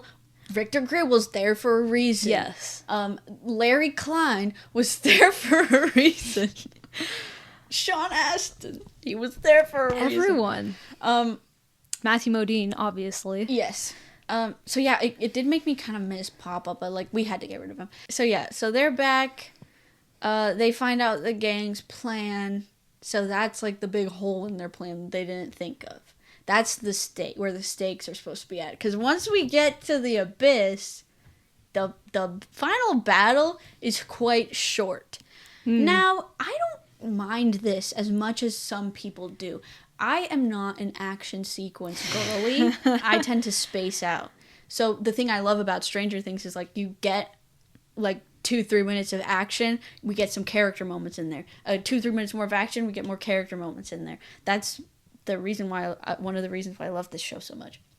So I wasn't necessarily in the theater like, well, that was easy. Maybe a little bit just because no one died. But, yeah. As far as like time length goes, I didn't. It's definitely too short, but I didn't feel like it was like it ruined it for me. No, I think all the stuff, the action with the big. Is it the mind flare? Yeah. See, it's okay. I the big spider thing. It's the mind flare. That was all really good. It looked great. It was gorgeous. That's what I'm saying about the lighting. The lighting in the yellow abyss. I have to give the abyss that. I thought it looked really good in season 3, except in the hospital when they lit it up. I didn't think it looked good. Here, it looks good in every shot. It looks better than half of what Marvel puts out. Yes. And that's another thing is Marvel action scenes go on for so long, and I'm like, well, this didn't happen. I was engaged the whole time. Yeah, I think all of that with all of them fighting it, Nancy in her big moment, I loved that. She looked like Ripley from Alien. Yeah. In that moment, I understood why they gave her the hairstyle. Yeah. I was like, oh, okay. I do think someone should have at least lost a limb. I remember I had this problem in Rise of Skywalker as well. I'm like, listen, the classic thing in each Star Wars sequel, someone has to lose a limb. Oh. I was upset that Rey didn't get any serious injuries, and it's kind of the same thing here. I'm like, no one except for Karen had like, no one is permanently maimed. Yeah, even Max. We thought Max was going to be blind. I thought that would have been more interesting. Yeah. And it would have been cool. Her role in the final battle is guiding them through Henry's mind. She can see in the mind. So like, it would have been cool for her to be like, oh. Some consequences. I don't know. Yeah, something. Because I know, like, yes, again, obviously, in real life, they all would have died immediately to this huge thing. But yeah, but there's still, again, it's about stakes. Yeah.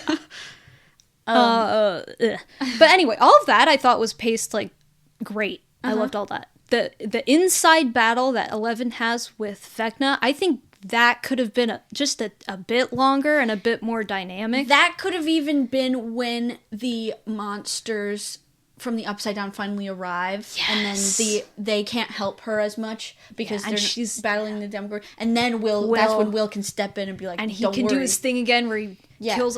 Come on! I needed more Will and 11 team-ups. The moment that they got was incredible. Yes, but I loved it. I wanted more. Yeah, have that, and then here come all the things. Yeah, and now she's trying to fight him, but then he's gonna step in and do that while it just could have been a bit more. Yeah, I also love the fact that, like I said, they have this moment where Will connects with Henry, because obviously he would be able to connect with Henry because they're literally like connected. And then he tries to bring Henry out of it because, Henry, you're just like me. And I love that they don't do that. Yeah. And I love that Henry's like, no. Great twist. Because it is still tragic because he's obviously still a human. And the kid's performance, young Henry's performance, was so good when he's crying after I was like, oh, Jesus. But anyway, it shows that he's still human, but that he did not choose to fight back in the same way that Will and all of his friends did. Oh, and it's almost like if Henry had, like, a support system like Will had, he would have been okay. Yeah. Oh, it's so heartbreaking. I love stuff like that. Yeah, and I love that they didn't... I was really worried after seeing the play. I was like, no, I don't want them to do a redemption arc. But I think it paid off really well in that sense. Yep. So... Because it shows, he's a real character. He's not just I'm bad guy villain. I just only feel anger. Yeah, it's like, no, he does like feel all those emotions, and like the build up in the mine or whatever it is, where he's getting like more and more frazzled, and you're like, oh boy. Once again, Jamie Campbell Bower. Oh yeah, he's great. So good. And he doesn't even sing in this. I mean, but yeah, all of that buildup is like, we're seeing more of his character, but it's not the typical, like, okay, I will sacrifice myself to do the right thing, which sometimes those stories are great, Star Wars. But I didn't need that with this. Yeah. And when it was happening, I was kind of like, oh, okay, so this is what they're going to do. I'm like, I'm not gonna lie, it would be kind of cool to see Will, 11, and Henry together, like, fighting. Yes, that would have been kind of cool. But I love that they, like, subverted that. Yeah. Like, no. The whole point of the show is that the choice that you can make between letting all of the bad things consume you and, leaning on your friends or just leaning on yourself and your own power like Will does to come out of it. And so I think it's just a beautiful foil to Will.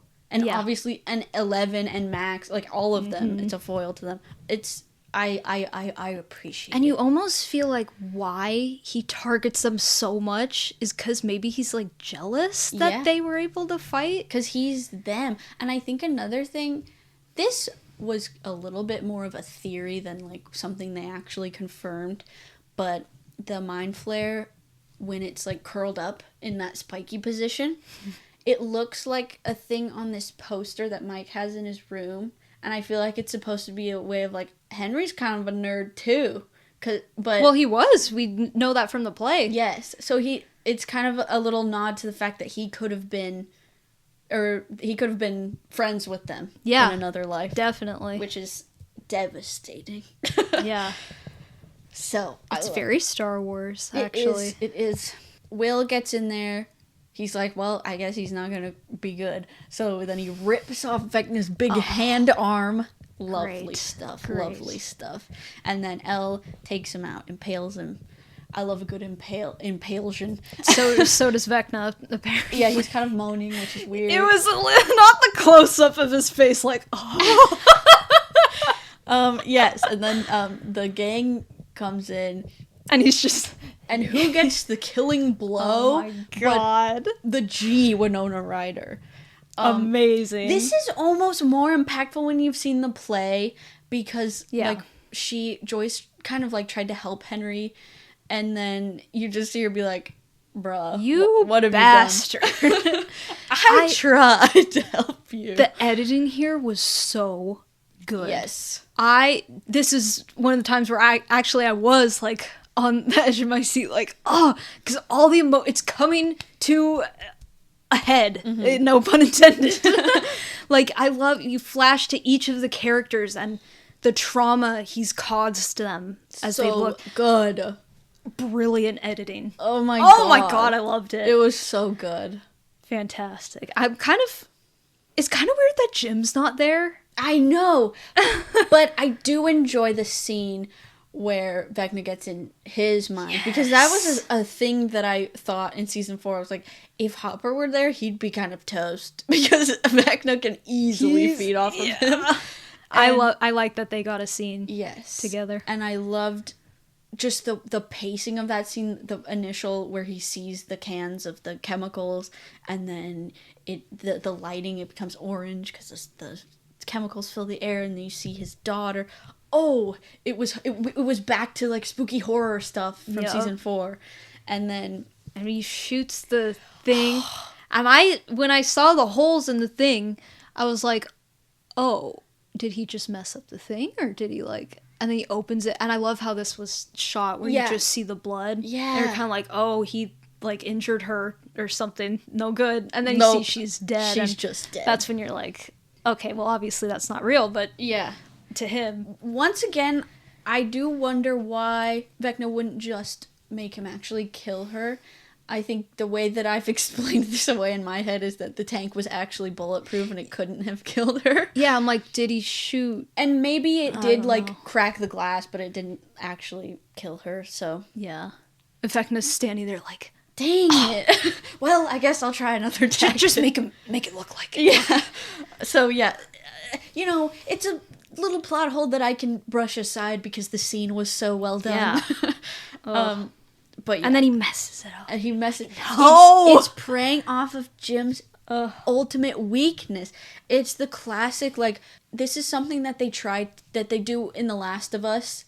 Honestly, I think not as good because I'm just not as into The Last of Us as much. But it's like the choice that Joel has to make between saving the world and saving Ellie. It's the same dynamic. Ellie? Well, a lot of people have pointed that out. Joel? Jim? Yup. No. J&E. No. And they are ultimately separated, much like in The Last of Us. We should have seen it coming. We should have. I love everything with Hopper and Elle in this episode. I feel like the first half of this episode is like Elle's episode, and then the second half is Mike's. Unfortunately. Anyway. I love the scene where she gives him back the bracelet. Yes, and says, I'm not Sarah, and I need you to trust me. Here's my thing. I think now we should bring up her ultimate ending. She supposedly does go through with Collie's plan because the military do show up, and they would have captured her and possibly killed her friends anyway. So she's like, oh, I'm gonna go into the Upside Down and let it explode with our bomb that Mike built. Ooh, rough. And let it kill me. And it looks as though that did happen. But then Mike, being the smarty pants that he is, he figures that they had those little hedgehog things that weaken her powers. Wish they had explained what those actually were more, but anyway. She couldn't have gone into Mike's mind to have that devastating scene that I hate with every bone in my body. So how could it be? And personally, I agree with Mike in the logical sense, but also it makes way more sense narratively. The whole point of Eleven's story has been her finding her place and realizing that she doesn't deserve what's happened to her, and she doesn't deserve what might happen to her if she stays. And that scene where Hopper is saying, like, you need to fight for someday beyond this. Like, you're telling me that meant nothing to her? No. That doesn't make sense. And also, it clearly meant something to Kali. So it makes sense that Kali flips a switch and helps Elle get out. There would be no point at all to specifically showing her reaction to that scene if it wasn't going to come back later. Because it's never spoken of again. That's why I don't like that the ending is ambiguous, because it felt like a cop-out to me. It did. It felt like they were worried that people were going to say no one died. So, like, well, you could think that Elle dies. But it makes it much more devastating because that ending is not good. Like, that ending does not make narrative sense for her to kill herself. And it is nihilistic, in my opinion, because she's like an abuse victim, and you're telling me her best ending is to kill herself? And I very much felt, I don't know if this was just where my mind was going, but everything, like all of Hopper's dialogue with telling her about how she has so much life to live and to keep fighting, felt like it was intended towards people who have thought of ending their life, especially young people. And the fact that she does it, like, I mean, I'm not gonna like put that on them and be like, how dare you? No, it's just that's the way it could come across. I thought that was what they were kind of hinting at, you know, and then it was just like, well, anyway, because it also rings true for Jim, because he did the same thing and then realized, no, I have to be there for the people that I love. I have to keep fighting to get back to them. So it's beautiful if you think of it in the way that Mike thinks of it. Yeah. But if you think of it in the way that you could think of it, it's like, sucks. Oh. I hate that ending. And I am a big, like I said, I wanted people to die. I didn't want 11 to die because I don't think it makes sense. And especially not in that way, because it felt like the choice wasn't even hers. It exactly. was like, oh, gotta do this. That's what she says to Hopper. She's like, you have to trust me to make the right choice. And that makes more sense. Is her being like, I'm gonna run away. That whatever you see, I've made the right choice. Yep. It is awful when you think that the choice that she made is to die, because it wasn't a choice. It was she was out of there. But she made that choice because the military came back. It didn't feel like a choice. So, to anyone who thinks that she actually did die, why? Do you just love misery? Yeah, why would you do that to yourself? I mean, I get it, because I am kind of torn. It's like, oh, they did have the gall to kill a character off. But yeah. But I don't like it. It's not... It doesn't feel earned, it doesn't feel like it makes sense, and it feels way too depressing. And I know that, like, people are like, oh, you can't just be like, oh, I don't want to cry, so we shouldn't kill off any characters. That's not what I'm saying. It feels depressing for her character arc and what all of it meant. Like, it feels like a really weird message. It feels like a bad message. And again, I think the Duffers are shooting themselves in the foot with what they have had to say about this ending, where they're like, oh, 11 represents the magic of childhood. And so in order for our characters to move on and grow up and be happy, she had to go away. That erases any autonomy she has as a character. She's also a person? And then her being a woman as well doesn't bode well for the mostly male cast. Yes. And my whole thing this whole season with her being sort of sidelined, the reason that they had to do that in Volume 1 at least is so that Will could have his moment, because he wouldn't have really needed to if Elle had been there. Mm-hmm. So it does feel a little bit misogynistic to minimize a character's arc so that a male character... Well, I mean... I don't think I'd go that far and say that it is, but he is a gay character as well. Yes, so. Yes. But, like, some people have been saying that, and I'm like, I can see why you think that. Looking at the show overall, or the season overall, yeah, I can see that. But back, like... In Volume 1, I didn't think that. Because I thought the whole point was they were gonna intertwine. Yes. Because she had to go on her own journey to, like, find Kali and figure out all of that. Oh, and it also, the first time we watched Volume 1, I hated that scene where Jim has the bomb strapped to him. I do still hate it because it's another one of those like fake out death scenes that I feel like is really like mean and unfair, and especially like when I thought it was gonna happen and I was like, this is not earned. He already died and he came back and now he's gonna die again. But now I understand it because it made their Ellen Hop's arc so much more brutal, because she's like, why the hell would you do that and not tell me? And then she does the same thing. She contemplates doing it at least. Yeah, and it doesn't actually happen. What the hell? And I think it serves Hopper's character well, because like he sees someone else that he loves doing that and he's like, why would you do that? I think he realizes, why would I do that? Yeah. So I do like that scene a lot more now. Yeah, it makes more sense. And I love that he says, I love you, Jane, and I love that she calls him Dad. Like, Ellen Hopper this just season. like Ben Solo. Yeah, great stuff. I don't even want to talk about Ellen Mike.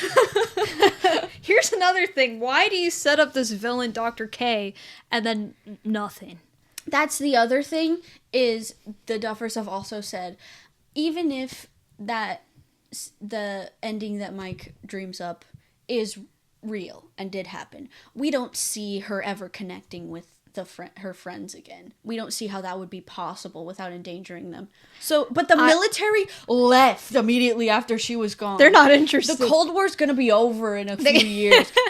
I feel like there's a world in which she can reunite with them. Yes, I have a lot of thoughts on the epilogue when we. Oh really? Yeah. So anyway, the last scene with Mike and Elle is it's really good. I think it's some of the best acting they've both ever done on the show. When Finn Wolfhard cries, I'm crying. He's convincing. Yes. This was the one part I was tearing up. Yes. I was like, uh-oh. But honestly, what kept me from crying fully, I was like, no. There's going to be an explanation here. I was in such firm, hard denial for that entire epilogue. But it really does put you in Mike's shoes. Like, I felt like I was Mike throughout that entire epilogue. Yes. I love the whole sequence, though, when she's, like, thinking about all this love she's experienced, all the people she's met, and just how much it changed her life. And if we're thinking down the road of her dying, it's like, you know, she may have had a horrible life for her childhood, but she had such a time of love and happiness and acceptance, and it's like, at least there's that. Yeah, that's something that's just like, oh my gosh, that's so emotional. But and that's happened like in other stories too, obviously. I don't think it necessarily fits with this one though, because just that alone, like, yeah, that's amazing. But thinking of the bigger picture is like, whoa, wait a minute. Yes. I also think that her obviously choosing to do this with Mike, obviously she needs to say goodbye, but also there's reason. She's like, you need to explain to them why I did this. You will understand one day because you always understood me. Like, I don't see how her killing herself is real. Like, that's I don't not see it the either. ending. I don't. That's just firmly not the ending. The first time I watched it, I thought that that's what she was saying. Yeah, and that it was like, yeah, this is what happened. Here's the explanation. I didn't even think after we came out of the theater that it was meant to be ambiguous. Oh, I did, and that's why I was so mad and broken for many days. Oh, see, that wasn't even in. And I don't think it should have been ambiguous. Because I think even though, like, the characters themselves aren't 100% sure, I feel like we should take what we saw as real because of the optimism that this show is about. Like, obviously the other one is not going to be real. That's too sad. So it just isn't fair. That's what I said. Yep. The concept of using purple rain in this scene. Oh. Why would you do that to me? The fact that they met in the rain, first of all. The fact that her favorite color is purple, second of all. The fact that the song is about, like, an apocalyptic love story, third of all. It was really good. Yeah. It had me a little teary-eyed. As much as, like I know a lot of Mike and 11 fans are angry at this finale, and they actually hate. Oh, God. They hate it. Oh, God. I am like, only with this couple could they do this and make it so heart-wrenching, and we have to give them their flowers for that, and they actually took the time to like do it. So, you know, it's so, here's the thing, and this is controversial, I know. But as I was watching the finale, I'm like, I'm actually gonna be kind of like, if it all ends, I'm like, we're all happy and it's wrapped up in a little bow, and that's, no one went through anything hard ever. I was like, something has to happen with 11. I didn't want her to die, but I'm like, she can't just go back to... Yeah. I agree with that. And I think a lot of people think the opposite of that. A lot of Mike and 11 fans. I think it makes sense for her to not be with them in the finale. As much as, like, I was angry and being like, she should be here. Like, I think it wouldn't have made sense if she could just go back. No. Something had to be sacrificed. Not her life. No. But, like, her being with them. And I do think that they can reconnect in the future. I'm going to pretend I didn't hear what the Duffer Brothers said, because I don't like them right now. No, it doesn't make narrative sense. No. But, yeah, and I love... And it is very Frodo Baggins of them to be like, she went away and found peace. And it's Sam and Frodo. Mike and Elle are Sam and Frodo. And that breaks me, because Sam and Frodo are my favorite. Mike is also kind of a Frodo a little bit as well, because he is gonna be broken after this. Like, if she's actually dead and they never reunite, that's depressing as hell. Why would they do that to Mike? Yeah. Like, the fact that they even show him writing in the future and he still has a picture of her. Why would you do that to him? What did he do? I guess, let's get into the epilogue. Yeah, we should. In general. Because I have many thoughts. I, too, am with Mike. It's not okay. I'm not okay with moving on. Yeah. I mean, that, like, shows... I mean, he's been made out this whole show to be the one who figures out the mystery. Mm-hmm. You're not just gonna, in the last episode, have him, like, it obviously has to be a theory just because he didn't 1,000% see it happen. Yes. Not because it's like, oh, I wish not like he's like, let me make up a little fairy tale. That's another thing. It's really depressing if he's, like, in denial his whole life thinking that she survived. No, he figured it out. He just doesn't know because she's not right there in front of him. But someday they will come back together. And here, like, I'm also a little confused about Hopper. Oh, yeah.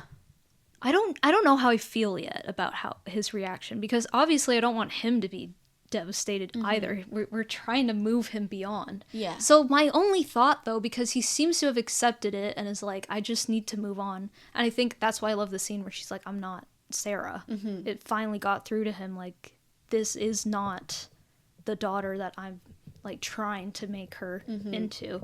So that makes sense with him being, like, accepting. Mm-hmm. But I feel like he knows as well that because she's of not that dead. Scene where she's like, I need you to trust me. And that's why he's the one to go to Mike. And then after that, Mike figures it out. It's the little... It's beautiful if you look at it that way, and it's awful if you look at it in the other way. It mirrors season 2. Yes. When they knew she was alive, but you have to... Yes. You can't talk about it, you can't say anything. Because Hopper believed that she was alive, and Mike believed that she was alive. So it would make sense for them to both believe that she's alive now. Yep. Anywho, let's talk about everyone, the epilogue. I thought it was a really good epilogue. All the characters, so they're graduating, which is nice to see. Oh. So, let's talk about Max being alive, ultimately. How did Max graduate on time? No clue. I feel like they just gave that to her, like... Yeah, they knew what she'd gone through. After seeing the epilogue, I'm like, yeah, it would have been really depressing without her. Mm-hmm. So I'm really torn. Me too. I still haven't decided if I would rather her be dead or not. And I think it's just because of the last episode. Oh, really? Yeah. I'm like, I like that she's alive now. Because up till now, I love all the stuff with Holly, but her, like, actually coming back to life. Yeah. She kind of just sat there, and I was like... I mean, ultimately, I think it's the same thing with Elle, where it would be depressing if she had died because the whole thing was about her, like, fighting back against her suicidal thoughts. So if she had died, it would have been really sad. But I think... And also, I think the fact that she's there for Holly is such a full circle moment, like I was saying. Yeah, I liked all that stuff. I thought she was going to be more like a spirit kind of thing. Yeah. But here's the difference for me. With Max, and this is, again, what season 4 made it so, like, oh my god, this is real right now. Mm-hmm. She ultimately, like, yeah, she was having the dark thoughts and everything, but ultimately, through everything her friends did to help her and her own strength that she built, she did not want to die. And she fought. Mm-hmm. And she said at the end, she's like, I don't want to die. Mm-hmm. But it was too late by that point. And that's what made it true. Like, oh my god. And that is what makes it so serious. And like, these are real stakes. And back to the scene where Joyce is finally chopping the head off when it goes to Lucas and like him remembering that, I'm like, that would have been so much more powerful if she actually died. Yeah. I would have been feeling that. I'm really back and forth. Because I love this epilogue is so cute with her and Lucas. I love them so much. Oh gosh. They are like for me, I always prefer the love story that's like more epic and like less realistic. But Lucas and Max, their story's so realistic, and so I do have to give it to them. They are so good. I love Lou Max. And them, like, ultimately being together forever, as it implies, is like, it's what they deserve. Yes, and they got their movie date. Yeah, and it was so adorable. And her being in, like, the last D&D scene as well was really cool. Yeah. I remember being, like, so angry, though, during the scene, because I was like, Elle should be here, I know. And Mike and Eleven should be I was together. confused why Erica wasn't there. Me too. Why did Erica just go away so fast? I kind of wanted a bit more Erica this season. Just a bit. Mm-hmm. But anyway, we have Joyce and Hopper, their last scene. Mm-hmm. Loved it. They can finally have a proposal for someone this season. Yeah, someone needed to. and Joyce can finally get the hell out of Hopper. Yes, and stop worrying so much about her kid. Well, her kid, Will. But I do think it's cute that like they moved and now they're going to be closer to Joyce and Will. I mean, Jonathan and Will. I can't even remember his name. Yeah. Yeah, I really liked that.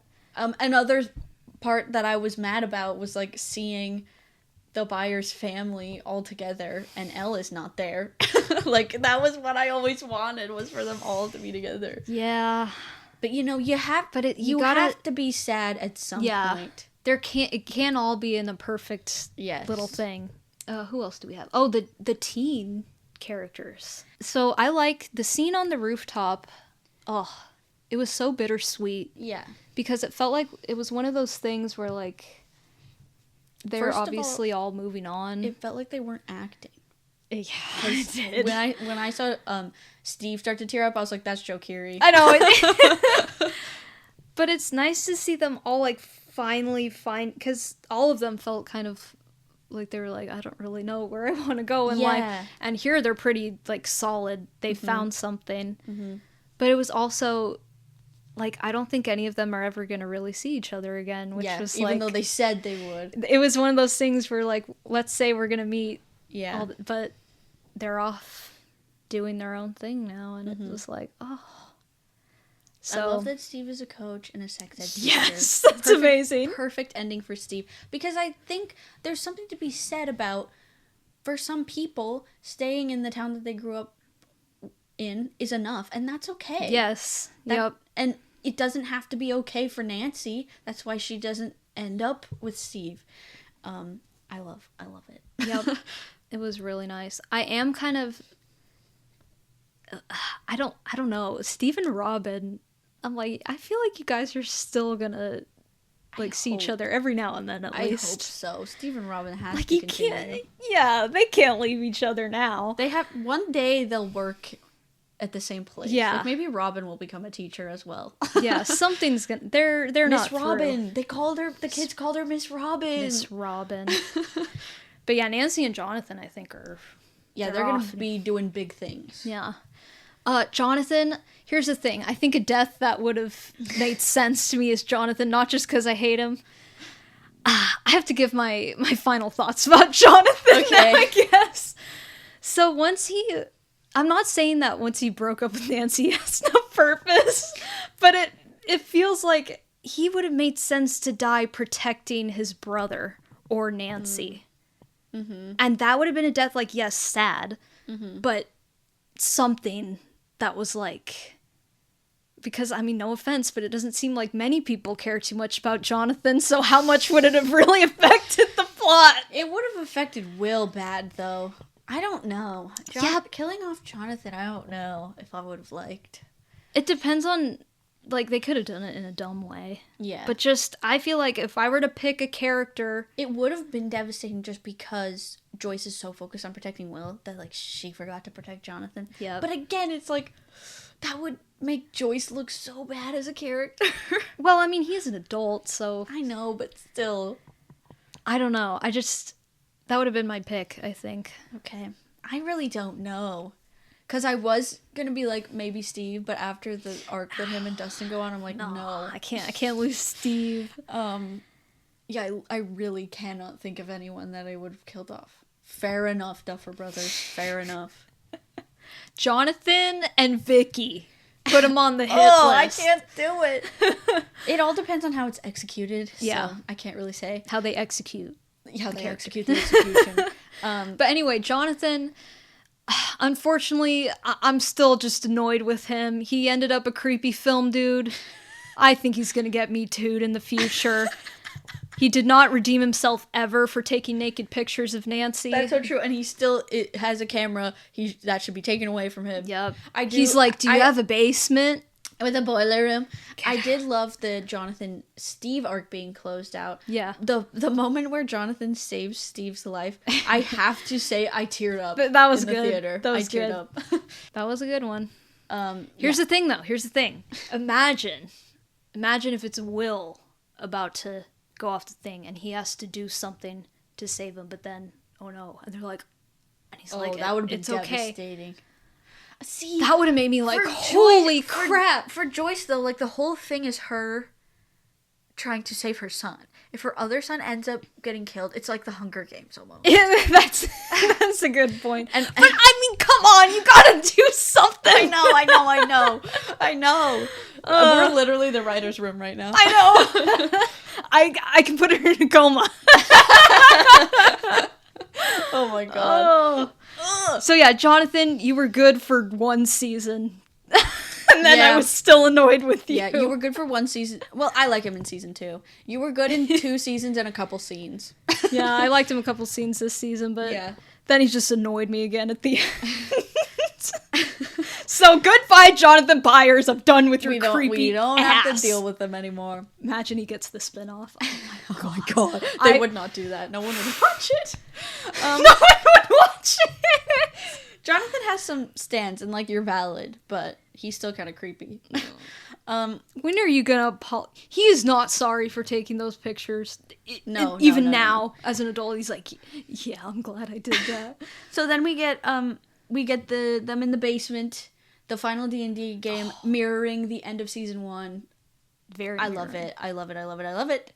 I love Max crashing out. That's so Max of her. Yes. And so me of her.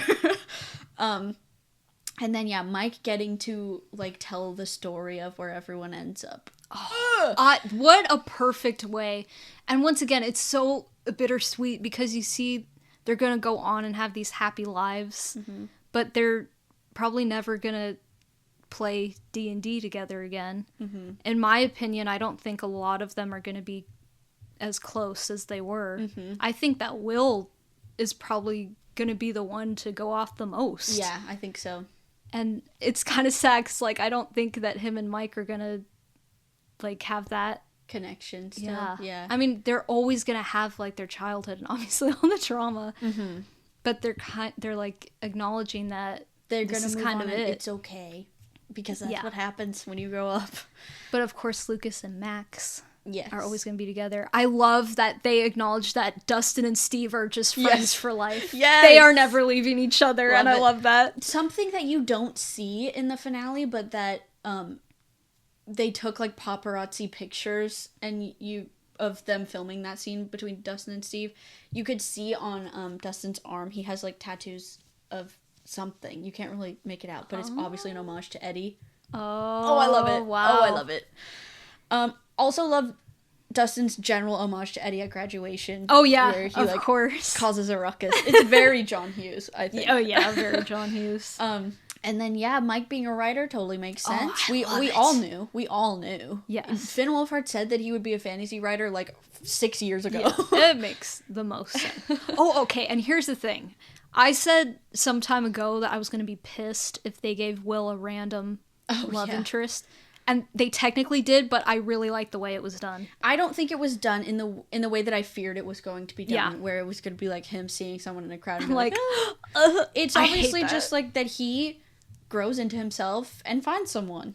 He is realistic. He's going to find the love that he's like really wanting. Because he deserves that. Even though this whole season rightfully is about him not needing someone else to accept himself, he deserves someone else. Yeah, he still needs to be around people who are like him and who accept him. And I love that it's like it seems like they're saying he's gonna be the one to branch out the most. Mm-hmm.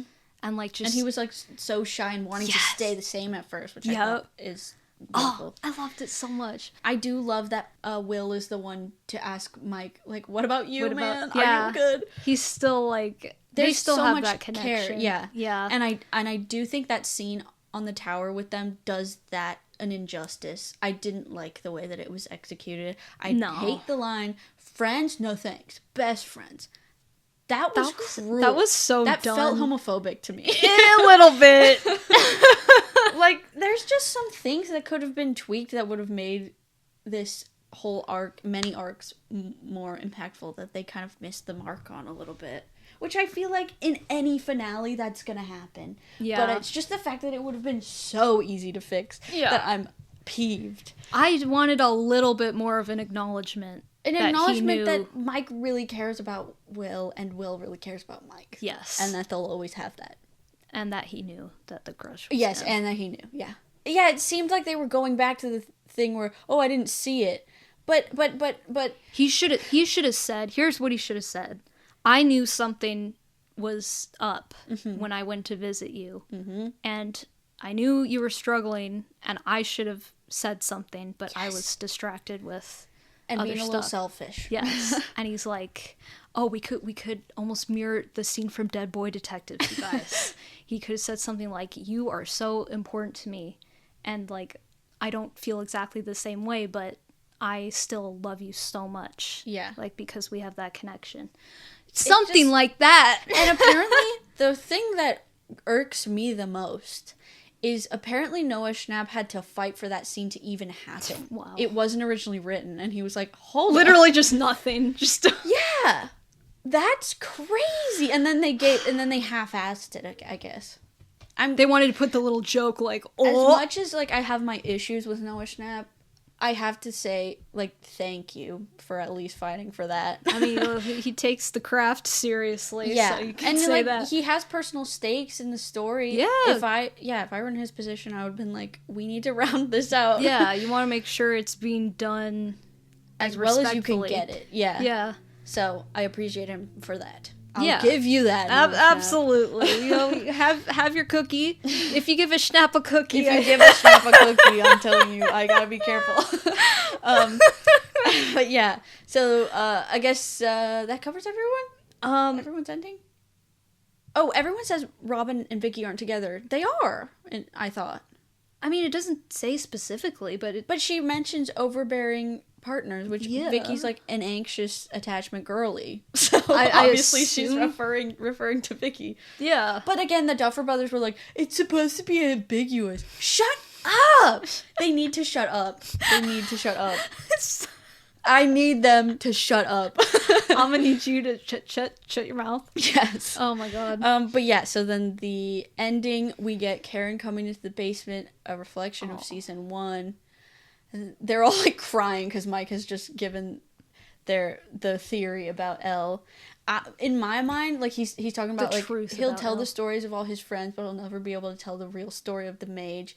that could be, like, referring to, like, he needs to keep it a secret, but also just, like, how much she meant to him, and maybe he'll, like, somehow weave her into all of his stories. I think that's my ending in my mind, and that someday they'll find each other again because of his books, and because he makes so much money, he can travel to Iceland and find the 3 waterfalls with her. Okay, here's the so now I'm gonna get into it. All right, my thoughts on all of this. So this is, in my opinion, the best ending that Elle could have had. She needs to just get the hell away from all of this crap. From Hawkins. Far from away. America. Yes. And much like all of the other characters who are going out and finding something new, and yes, you know, you're not going to be as close with everyone as you were. She needs to do that as well. And I think her, like, finding a peaceful village and she lives out the rest of her days in just, like, harmony. I love that so much for her. And here's the thing, watching this the second time, that made me think this is real. So when she looks at the waterfalls, there's 2. No? There's 1 in the background, too. So there's 3 total. Oh, dang. I know. I thought that, too. But the 3 well, at least all of them together. Yeah. Like he was saying, is like, that's crazy. That's like a fantasy. True, 3 waterfalls next to each other is, but 2 is realistic. Yep. That tells me that it's real. If it were all like in his mind, it would have been the 3. Yeah, he would have pictured it as, I agree. I think it's real. My only thing is, like, I agree that, like, for a time, she should be able to just get away from everything and live in peace, and I like that Mike's okay with that. But I also think that it's devastating if she never reconnects with them again, because those connections were so important to her, and she doesn't get to see any of them again. Like, that I feel like sad. One of 2 things is going to happen. 1, she is, like, at some point in her life going to, like, visit each of them in the future, wherever they are. Be like, hey, it's me. Or Mike is going to go on an expedition. I think like, Mike's I know on an expedition. that she's somewhere. He will 100%. And he's going to search for her, and he will not stop until he finds her. He's going to get rich and dedicate his life to searching for her. I think that absolutely would happen, and I would love that. I do wish she had seen his book in a shop and just, like, gave a little smile, because that would have... Oh, yeah, that would be really cute. Been, like, a hint, like, yeah, but, their, like, story isn't done. That would only be able to happen if they're, like, older, because I don't know how long it would take him to get published. Well, he's a white male, so probably pretty quickly. Fair enough. He's in, like, pretty upper middle class. That's true. I think he'll have an okay go of it. I just want, like, maybe a little something where he's gonna... Yes. Either she's gonna find him or he's gonna find her. I feel like that's implied anyway with just who he is. Yeah. Who they are to each other. Yeah. But yeah, I do think the best ending she could have gotten is something like that. Yeah, where she just starts a whole new life of peace. Doesn't have to, Because, again, it mirrors everyone else. You grow up and you kind of do your own thing, and you do lose your old friendships, but you're always still going to remember it. That's what I think that the Duffer Brothers were trying to say with their whole, like, she represents the magic of childhood thing. Yeah. And I came around to it a little bit, because I think her story does really mirror that of, like, you don't want to let her go, but you have to. But you'll always know that she's out there, and you can always reconnect with her.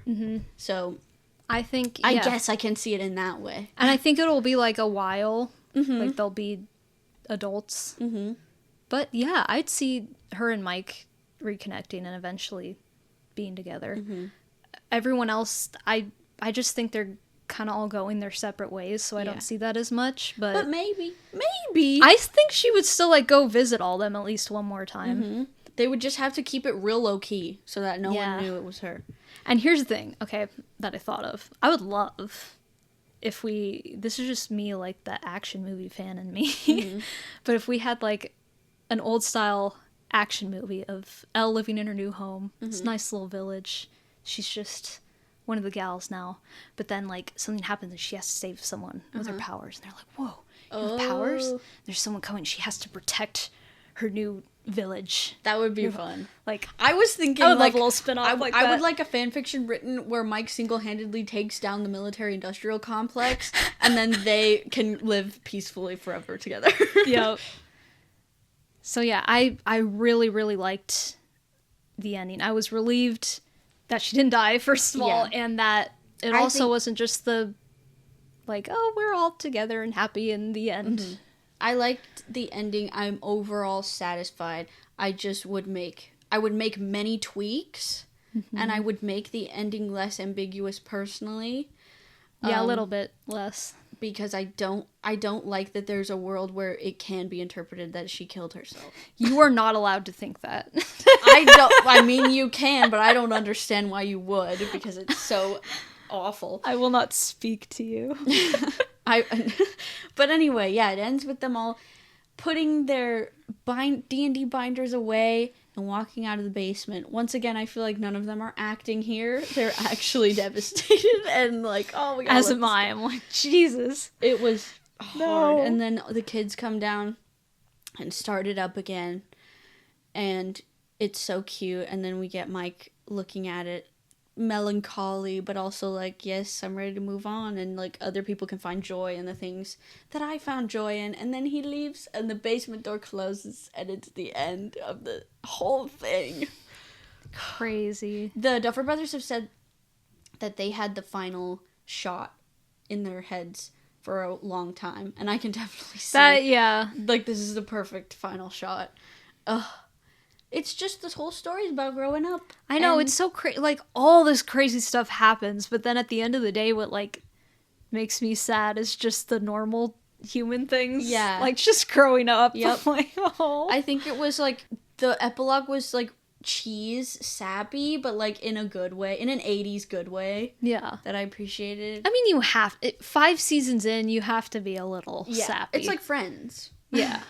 You're just gonna be like, okay, bye. It's over. And then, yes, then we got a amazing end credit sequence. Oh, yeah. Heroes by David Bowie. They finally used the original. I knew they were going to. Plays while you get sketches of the other seasons. And, oh, it's so beautiful. And that's a wrap. That's a wrap for good until the spin-off. Yeah. But they've confirmed coming this year. None of the characters are going to be in the spin-off. There's gonna be a cameo. Maybe. Eventually, Finn Wolfhard is also going to be dragged back into Stranger Things like he has been with it. Yep. So yeah, what's your overall rating of the season? Oh, and favorite episode. I think we both have the same 4. Favorite episode. Yeah, 4. Sorcerer. It's really difficult because every time, it's weird. Every time I think of something I don't like, I'm like, but this was really good. Yeah. And then I think of something good, and I'm like, I think that's what a lot of people have been grappling with about the finale. Yeah. They're like, this is like a paradox. What do I even think about this? I think overall, I would personally give it a 7.5 on a good day, an 8. I want to say like 3.5. That's a 7. All right. 3.5 out of 5, to be clear. Not yes. What I would say overall with like the series is like, Season 1 is at an S tier, 2, 3, and 4 are at an A tier, and then 5 is B tier. So that's kind of like my overall. What's your ranking? Like, I don't know. List ranking. I was thinking about this. I think from bottom to top, 5, 3, 2, 4, 1. But I feel like, yeah, I think that's it. I'm like always flip-flopping with this series, I have to be honest. Yeah. Like, you get new things out of it every time you watch it, I feel like. And especially for me, since I've grown up with it, there's just things that I resonate with more now than I did back then. Yeah, and as your tastes change as well. Like, I always said season 3 is my favorite, and I feel like sunk cost fallacy at this point. You know, I can't say any different. Season 3 is good. Like, again, that's why I put 2, 3, 4 on the same level, because like it could honestly flip around for me, but I think there's just things in 2 and 4 that I love so much. But like, I kind of want to, this round, season 4 really stuck out to me. I'm like, I almost want to say that's my favorite now. But then also season 1 is so good. I feel like 4, 3, and 1 for me are same level. They could like any day.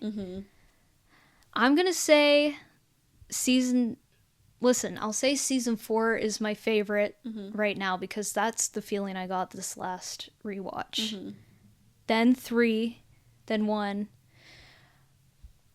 2 and then 5. See, the thing about 5, you know how I love my finales. Yeah. So that's what makes me want to kind of... Oh, really? Yeah, I'm like... You want to put 2 below 5? Almost.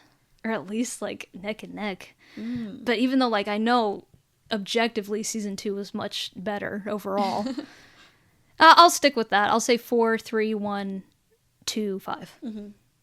All right. Well, overall, it's been a journey.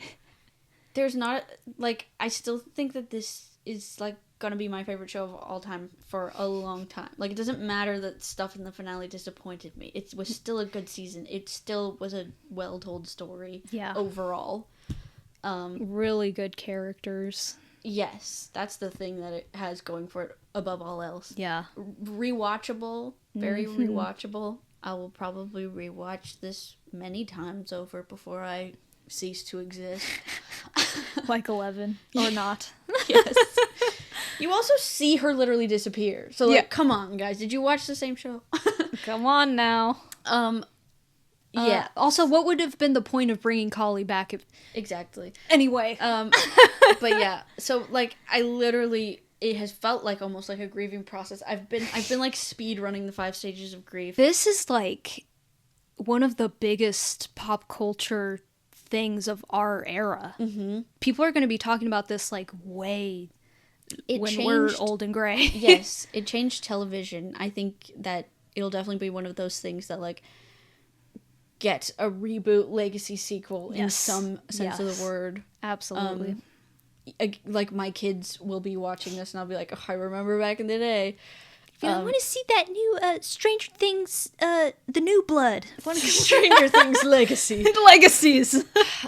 Yeah, so it will always be with me. Like Elle will always be with Mike, as she said. It's an end of an era. It is. It's crazy. I don't have another season to obsessively look forward to.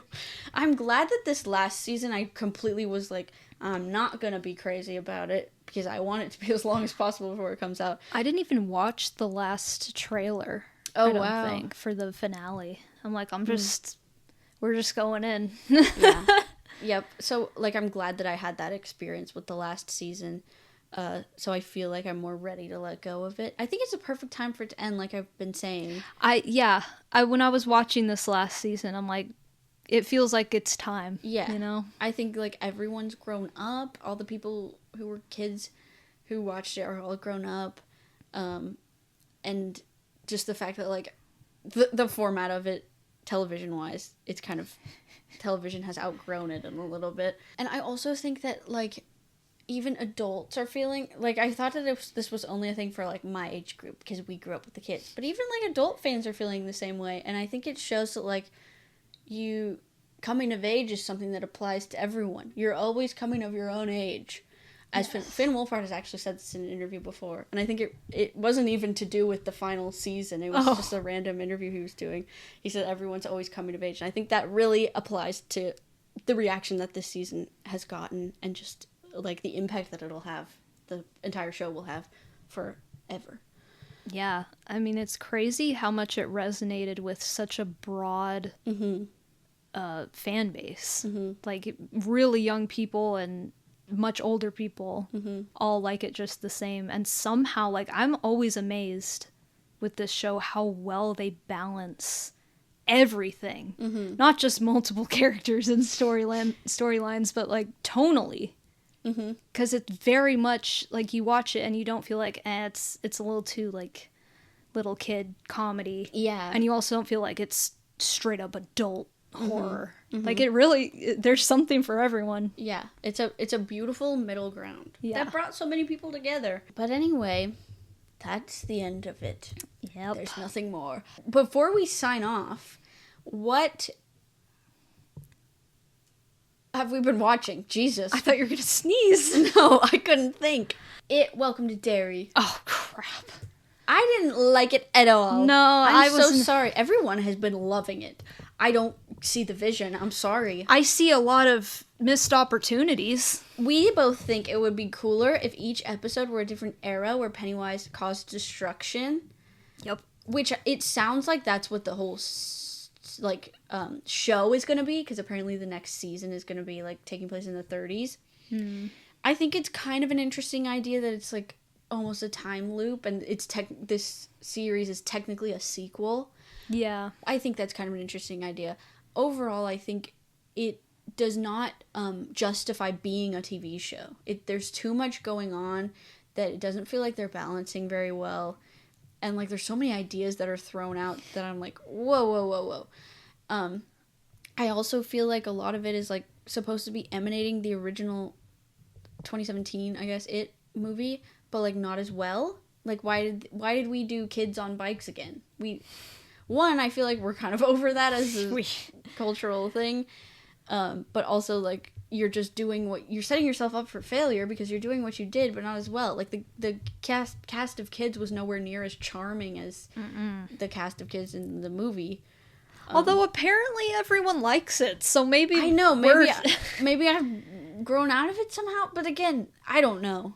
I just don't get it. I don't see the vision. Pennywise was great. He had great moments. The few times he was in the show. Yes. There were some good scares. I liked the bed scare with the mom, and I liked all the stuff that Bill Skarsgård was doing. Yeah.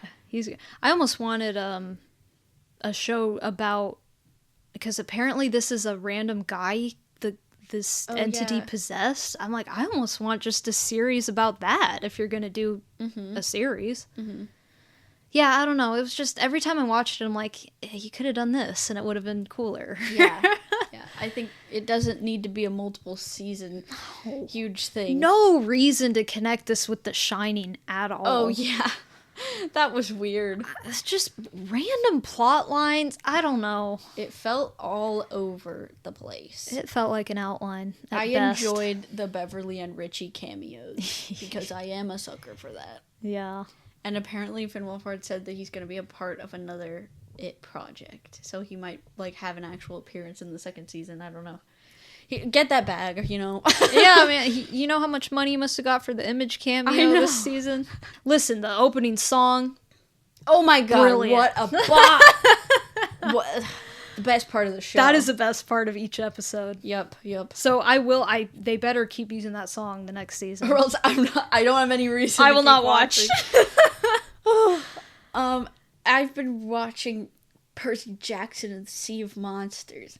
Way better than season 1 so far. Oh, wow. Just because of the use of practical sets. And I feel like the stakes feel a little bit ramped up. Maybe because, like, the action sequences are so much better done because they're using practical effects.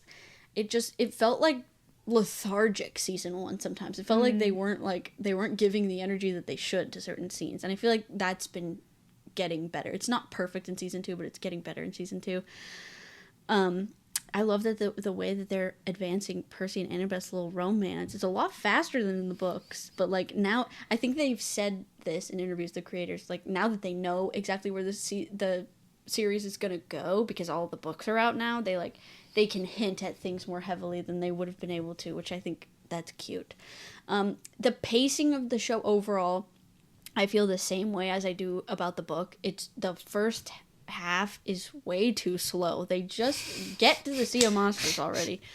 And then once they get to the Sea of Monsters, it's really quick. So, like, I can't exactly fault the show for that because that's how the book goes. But we just need to get to the third book because that's when I actually started liking Percy Jackson as a series. Again, and be like, oh, canceled. Oh, no, they've already filmed it. Okay, good. So hopefully they get it out. But, yeah.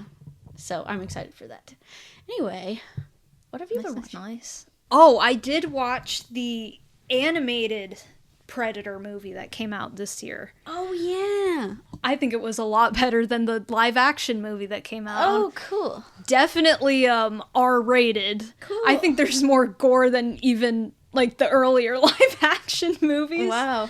But, like, what an awesome concept to have a predator, a different looking predator, going to all these timelines, like Viking era, ancient Japan, and then World War II, and fighting, like, the top warriors of that time. That's cool. Yeah, they've never done anything like that, and it's something, as I watched it, like, you really can only do justice in animation.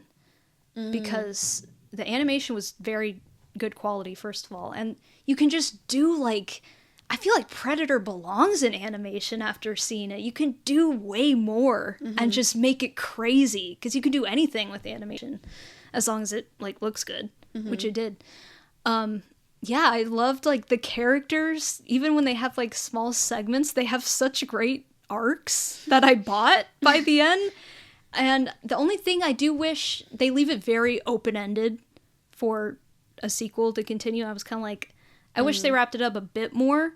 It was a movie, not a show. It was a movie, and it was like kind of an anthology. They show the 3 stories, and then they all come together at the end. And it was so cool. Just like the different warriors in this arena with a mega predator, basically. Oh, it was so good. It was so fun. That's crazy. And you see, because they take the top warriors who have beaten a predator on Earth, and they take them to, like, their ship to go to this arena and keep fighting them until a predator will finally kill them. So you see at the very end, they have, like, all these people in the little cryo chambers, and you see Naru from Prey in one of them. So if we get a continuation of Prey, but in this format, I am going to be so excited. Cool. And if she teams up with, like, all the characters we got in this, I would love it. It's crazy how far Predator has come as a franchise. This is, like, literally one of my top Predator movies. Wow. And I didn't think, I was like, I'll check it out. But, like, after seeing the movie and, like, how Disney-fied it was, I was like, this felt like a Predator movie, but, like, way pushing the boundaries. So it was really cool. I really hope they do a sequel. They left it very open to do a sequel, so they better. But yeah, that's probably, like, the best thing I've watched so far. Anyway, that's the end of an era in many ways. And my throat hurts. Yeah, mine too. We finished up our Stranger Things finale, our Stranger Things reviews. We finished up our 4th season. Yeah, it's the 4th season. So now we will be going on a break, and when we come back, we will be talking about our favorite films of 2025. We have our long rest, like Pennywise. Yes, I do have my long rest. Make sure to follow us on Instagram, Facebook, and TikTok at We Just Want to Talk Movies, so you can stay up to date on everything. And subscribe to our YouTube channel, or on Spotify, Amazon, Apple Podcasts, wherever you get your podcasts, so you never miss an episode. And that's it for this final episode of Season 4. And we will catch you on the flick side. Oh!